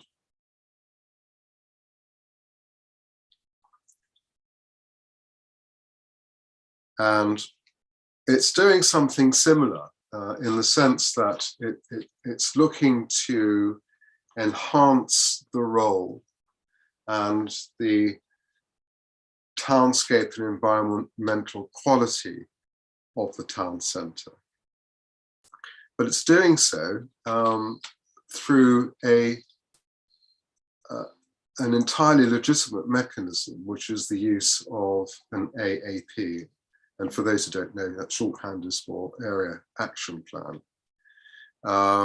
called here the Royal Tunbridge Wells Town Centre Area Plan. But the point about it is it goes through formal consultation processes to inform its contents, and then provides and then becomes part of the statutory development plan because it's been through due process.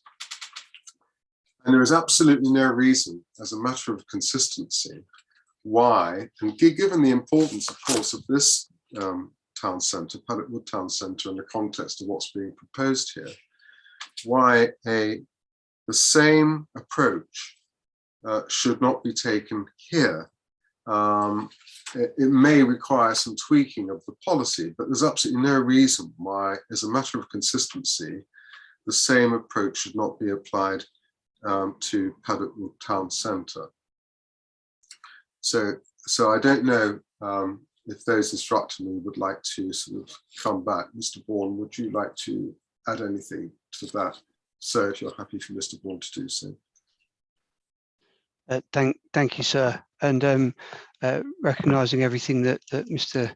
Jadarevian has said there, and the parallels with Royal Tunbridge Wells, and recognising the points and comments which have been made about the use of supplementary planning documents, the council, having considered those, feels that having essentially a town centres DPD, which focuses on Royal Tunbridge Wells and focuses also on Paddock Wood,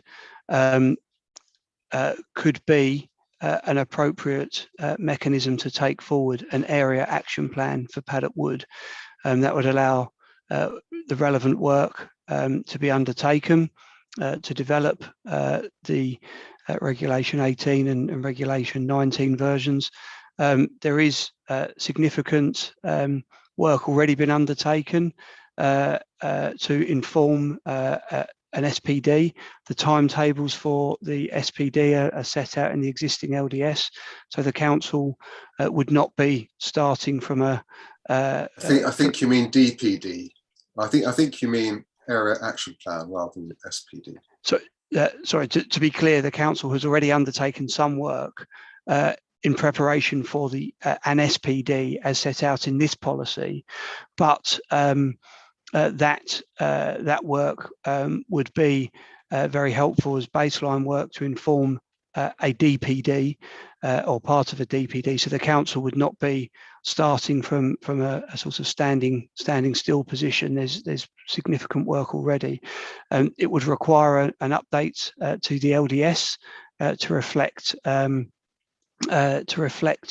that it would be a town centre plan covering, on the one hand, Royal Tunbridge Wells, on the other hand, Paddock Wood. But the council feels that could be a mechanism to deliver the objectives, having regard to the issues around the use of SPD, which have been discussed.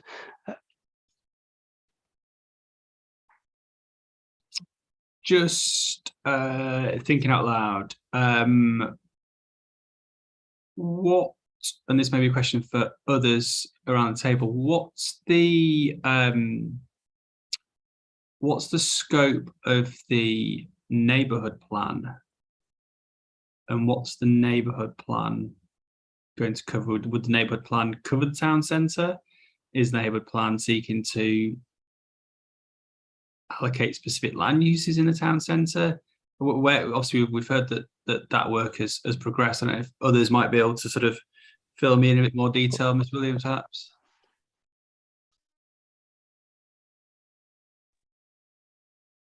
The neighbourhood plan was going to, we did have policies around the town centre, but we didn't put in the redevelopment policies because the David Locke associate plans for the town centre were very similar in principle to the neighbourhood plan. So we were advised not to repeat it, which we're feeling at the moment is probably a bit of a mistake, because the area that we wanted to see developed in the town centre was divided into two areas. One was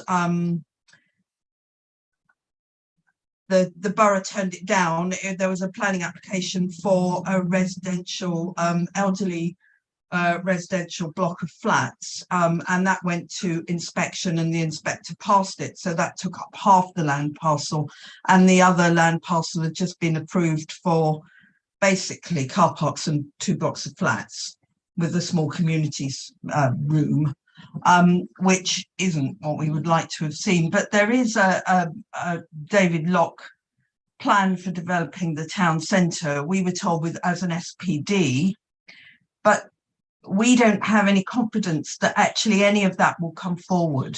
As part of that, there was supposed to be connectivity to join via a footbridge and cycle bridge, routes from south to north, and development north of the railway. but because the site south of the railway, which was part of that, has been developed, which doesn't really add anything in terms of town centre apart from accommodation, further residential accommodation, it doesn't feel like the town centre development will go ahead or add to what's already there. So we're feeling that our neighbourhood plan sort of missed a trick, really. John may have something else to say. John Herbert might be able to add to that. Yeah, okay, Mr. Herbert then. Thank you very much. Hello, sir. Yes, just to elaborate on Ms. Williams's comments there. So the neighbourhood plan has been out to its Reg 14 consultation recently and is currently being pulled together for submission purposes. As part of the Reg 14 process, Tunbridge Wells and others have commented on that. In terms of the general content of the policies on the town centre part of the neighbourhood plan, there are policies that look at sort of the design and quality of the town centre and what might comprise good development in terms of future design, responding to the character and quality of the place. It talks about the types of activities and uses that we'd like to see and which we think would be appropriate in the centre. It also looks at wider projects. So obviously a neighbourhood plan, the policies need to be about land use and development, but there are wider sort of non-development projects included in there related to things like the quality of the public realm and integrating the station with the centre. And how that might connect with the surrounding communities. So it is an area that's accessible to all. I think it's worth saying that with the scale of growth that's proposed in the local plan, the neighbourhood plan group at the town council has tried to be pragmatic and is thinking, well, let's try and grab this as an opportunity to improve the quality of our town centre vitality and vibrancy of the centre. And it sounds to some extent that the neighbourhood plan is potentially sort of filling a gap in the local plan with the discussion here about the potential for a future DPD and the length of time that could potentially take. It could really delay policy for the town centre, and hence why the town council thinks it's important to press on with the neighbourhood plan and look at policies in that. Obviously, it would be good to see the next stage and iteration of the David Lock master plan and what comes out of that. But I think the policies we're looking at are more about what is good placemaking, what does that mean for the future of the centre in Paddock Wood.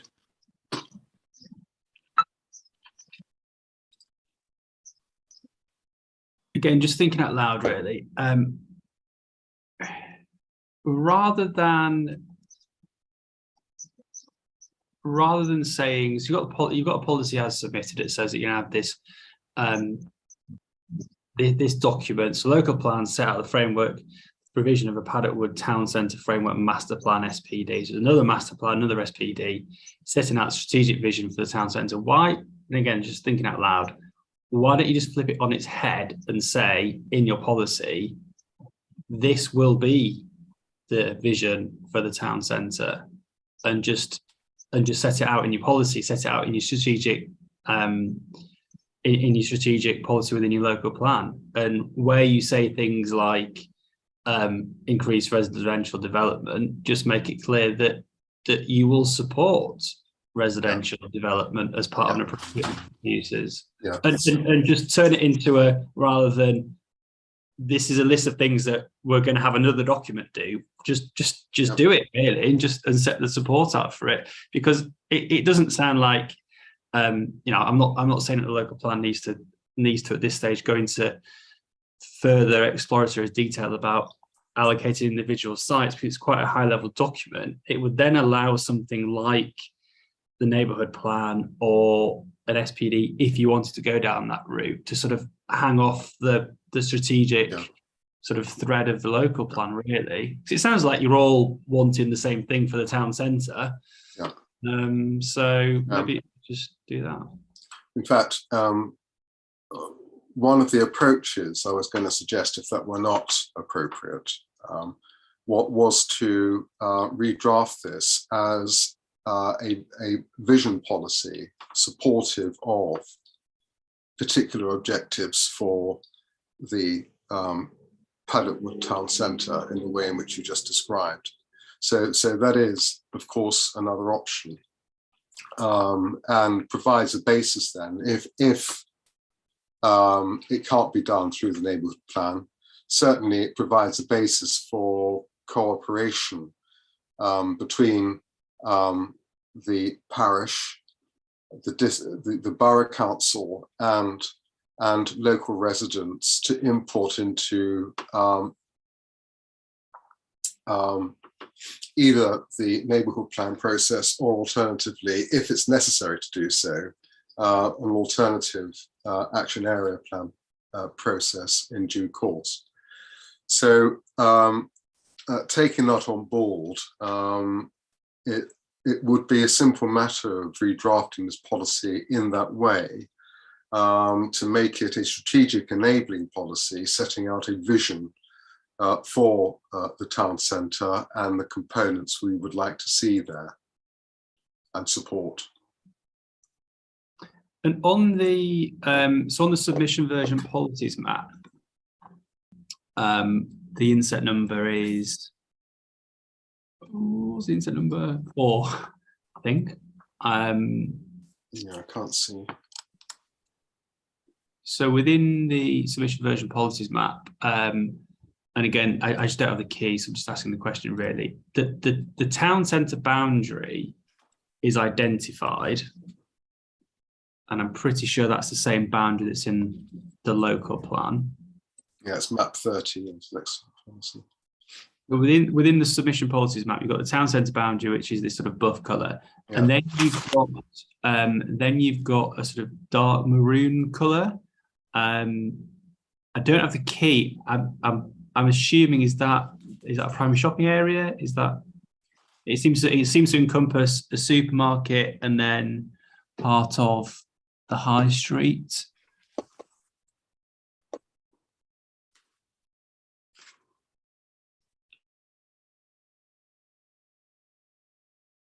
Mr. Bourne, can you help us on that? I can. So I'm equally trying to get the key up. I understand it's the primary shopping area.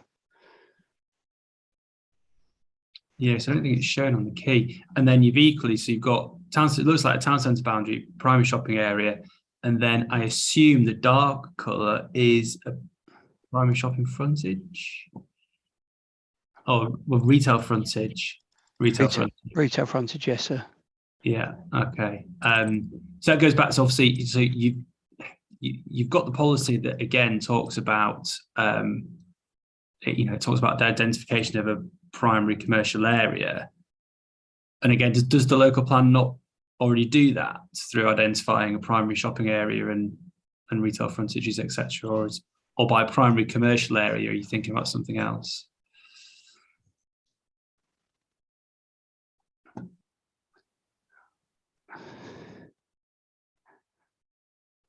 It does, yes. Together with listing, as you say, increased residential development and providing further information around around the other mix of uses. So yes. Again, just thinking out loud, you've got a policy that says you're going to have a master plan that's going to identify a primary commercial area, but by you've already done that essentially. Or if that's not an appropriate area, then through the local plan, there's an opportunity to obviously amend your primary shopping area, and then that's done, isn't it? That your local plan has done what the policy is requiring another document to do in the future, if that makes sense.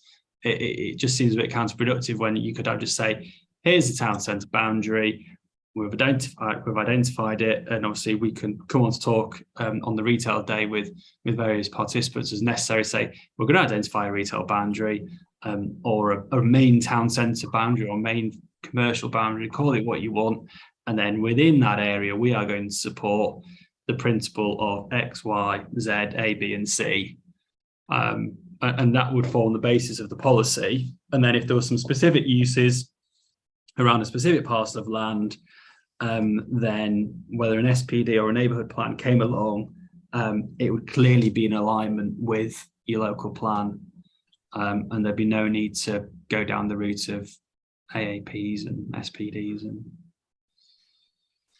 yeah, that's understood. Thank you. That's very helpful. That's in my head. It makes sense. I don't know, Miss Williams or Miss Williams, do you want to just come back on that? I know you just commented previously. Yeah, if I can just come back on that, because the current area that's marked as the town centre is the existing town centre, and a large area of that has just been approved for development, with 2 blocks of flats and car parking and a small community area. So actually the available space for any redevelopment of the town centre, the David Locke plan identified space for redevelopment over the railway with connectivity, further footbridges and cycle bridge over the railway close to the town centre. And, you know, as the town centre stands at the moment, with the current approvals, there is very little option to develop the town centre. So that, as that footprint there stands, so it would need redefining. And who was so proposals to sort of extend the town centre? Presumably extending it north, was it? Beyond the railway? Yeah, north over the railway to the other side, with additional, quite a lot of residential development, but with some additional. One of the problems for Paddock Wood at the moment is there's very little evening economy. So if you want to go out in Paddock Wood, you have to go to one of the local towns, either Tunbridge or Tunbridge Wells, normally, but you know, further afield if you want to. And part of the neighbourhood plan was to try and one of our aspirations is to develop the evening economy so people can walk to go out in the evening, and there would be a wider range of things for people to do, and particularly young people. We would like to see more facilities for young people which could go into the town centre, but we can't do that with the existing constraints of the town centre, particularly with this latest plan approval, which takes up all available space, you know, left for development. So actually, without looking at that, if we're just talking about this footprint, there is no potential for development of the town centre. That's it. So how would the development of land to the north come forward then?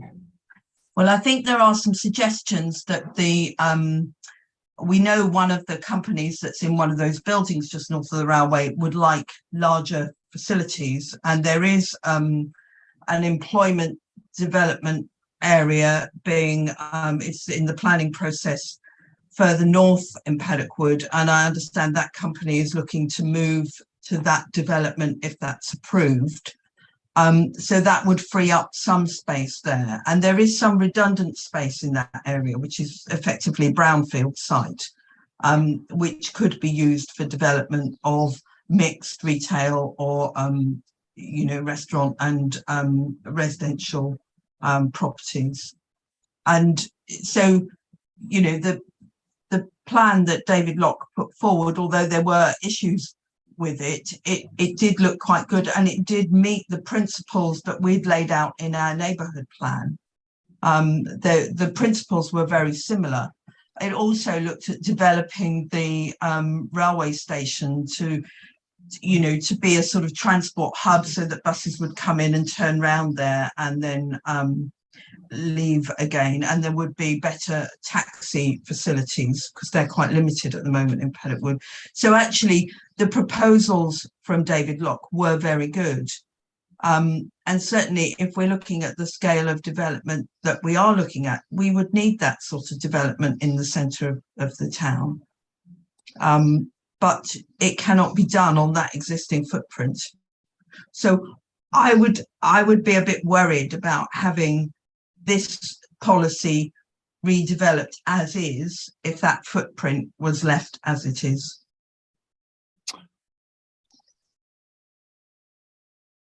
Okay, what about then if the policy was reworded to set out clear, positively prepared, positively worded aspirations for the town centre, and it was made clear that the town centre as shown on the policies map is the defined town centre as stands now. And it was just as I think Mr. Sheridan said, it was a positively worded aspirational policy that says, development proposals will be supported that do X, Y, and Z, and support wider future aspirational objectives for improving the town centre. I think that would be good. I'd like to see this as the policy rather than, as you've already said, another document coming forward which builds on these principles. I think if this was the policy and not a vision policy, because people then interpret vision as something you can, mess around with. If this was the policy with a, clear steer that the town centre could be expanded northwards, then I wouldn't have a problem with that. And I'm not sure that the town council, Ray Moon, might have a comment because he's also a town councillor. But I think that at least then it's on a firmer footing. It's not then reliant on a new document which comes along, which might say slightly different things and be woolly and not really outline what's required. Okay, so a bit of considerations were given, but essentially a policy then that isn't deferring this to some future SPD or master plan, slightly more narrowed in its focus, positively prepared, positively worded. Okay. Yeah, thank you. Mr. Moon, do you have anything to add?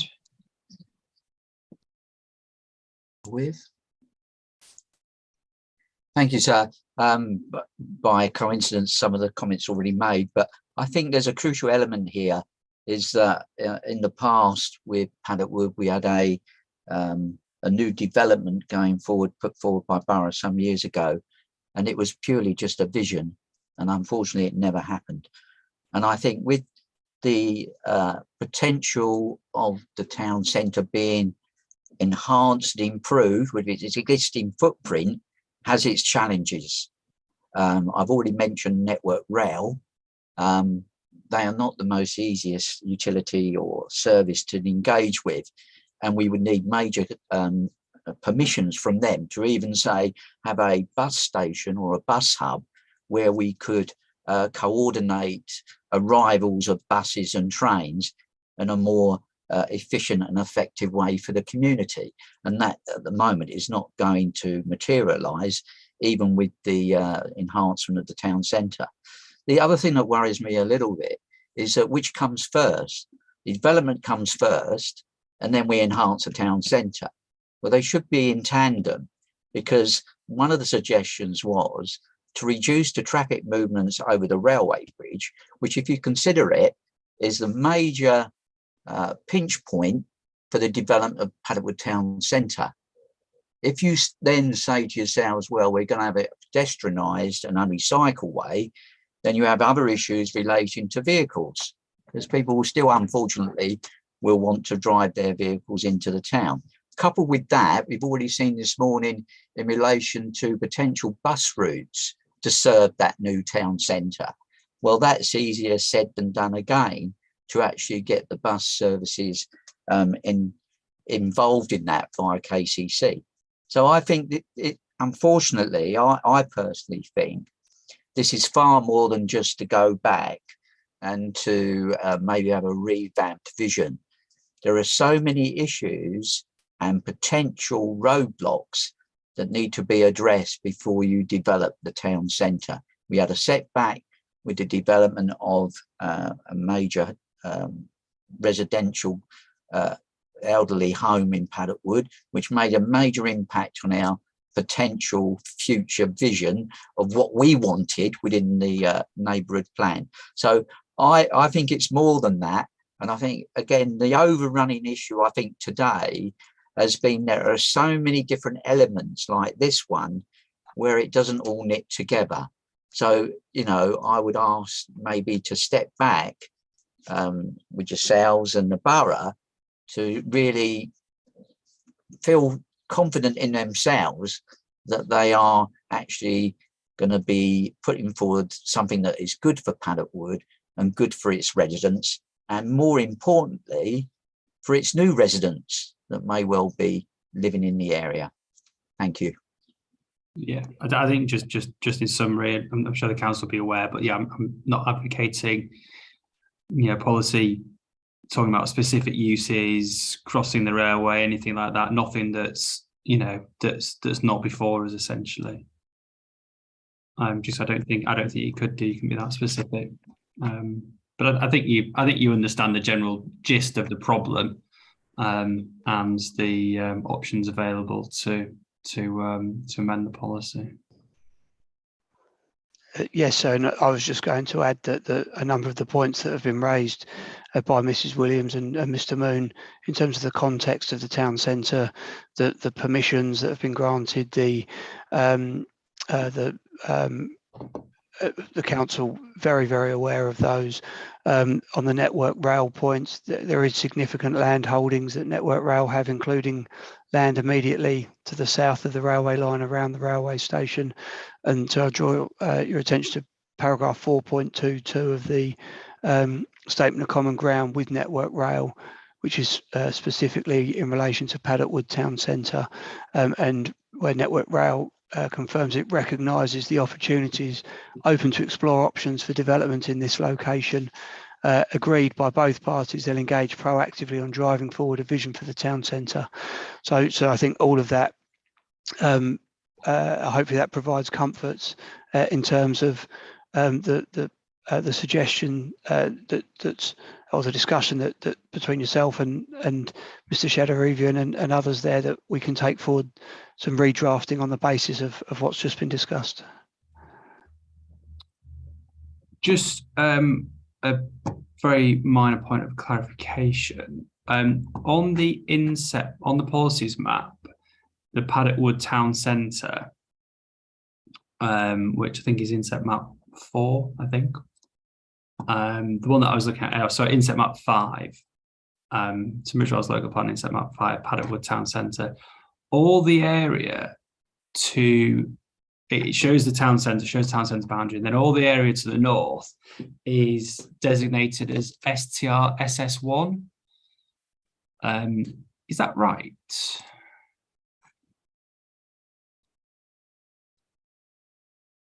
Let's have a look.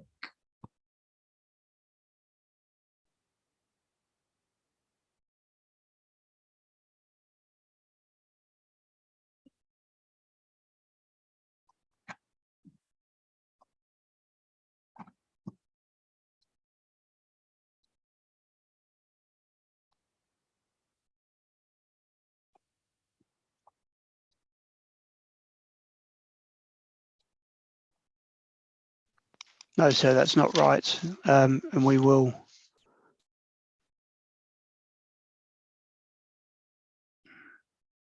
Because presumably lands to the north of the railway line in Paddock Wood, whilst there's some employment allocations and we'll come on to talk about those, and obviously then you've got the land that wraps around to the west and goes around to the north.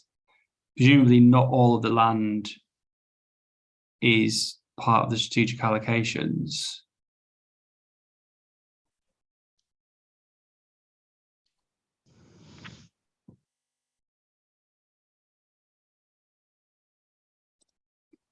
on the policies map, it seems to suggest that all of that land to the north of Paddock Wood forms part of the Paddock Wood strategic site. I just want to make, is that right?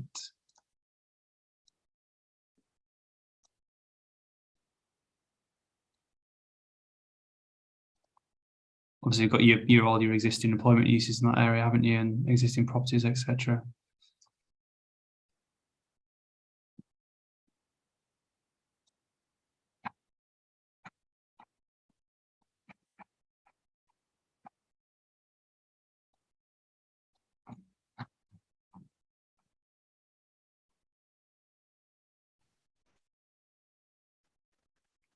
Yes, it does appear to, and obviously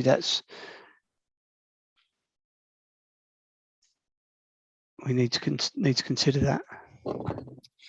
Because it's referred to as the northern parcel, isn't it, within policy? So within policy SS1, there's reference to master plan areas, policy SS1. So this is on page 149 of the plan. There's an area which is outlined in red, which is referred to as the northern parcel.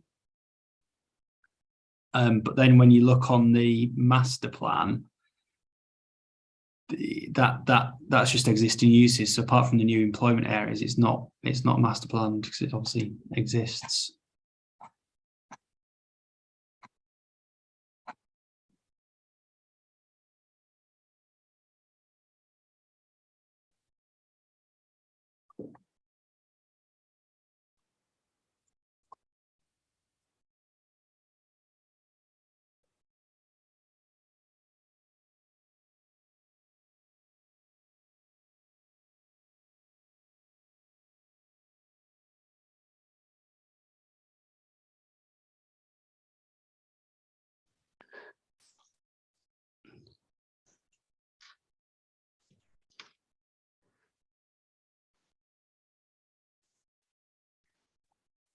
Yes, it's shown on the submission version policies map as being part of the allocation.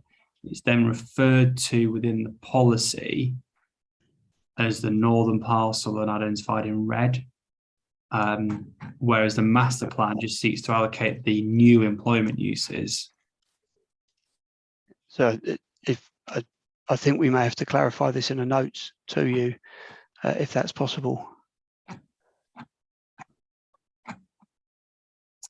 Yeah, because this then so you've got your western parcel, which we talked about, you've got your eastern parcel, which we've talked about, you've got the town centre, which we're talking about now, and that's identified, and there's a map there, and we talked about the changes to that policy. But then actually just looking to the north, all the area to the north of the train station is obviously just existing uses and mix of houses, employment, etc.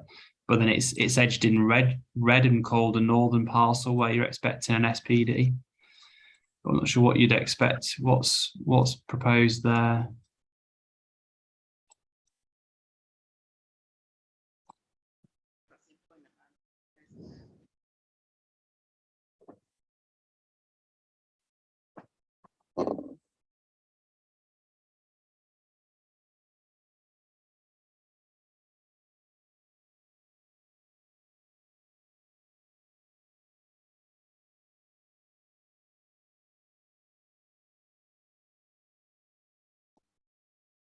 Have a look at it.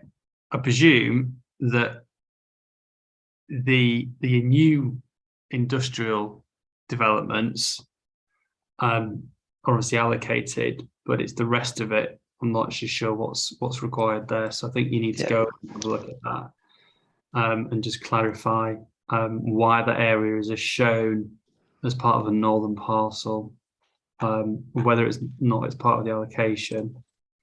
If it is part of the allocation, what's it allocated for? And just making that really abundantly clear. Yes, sir, will do.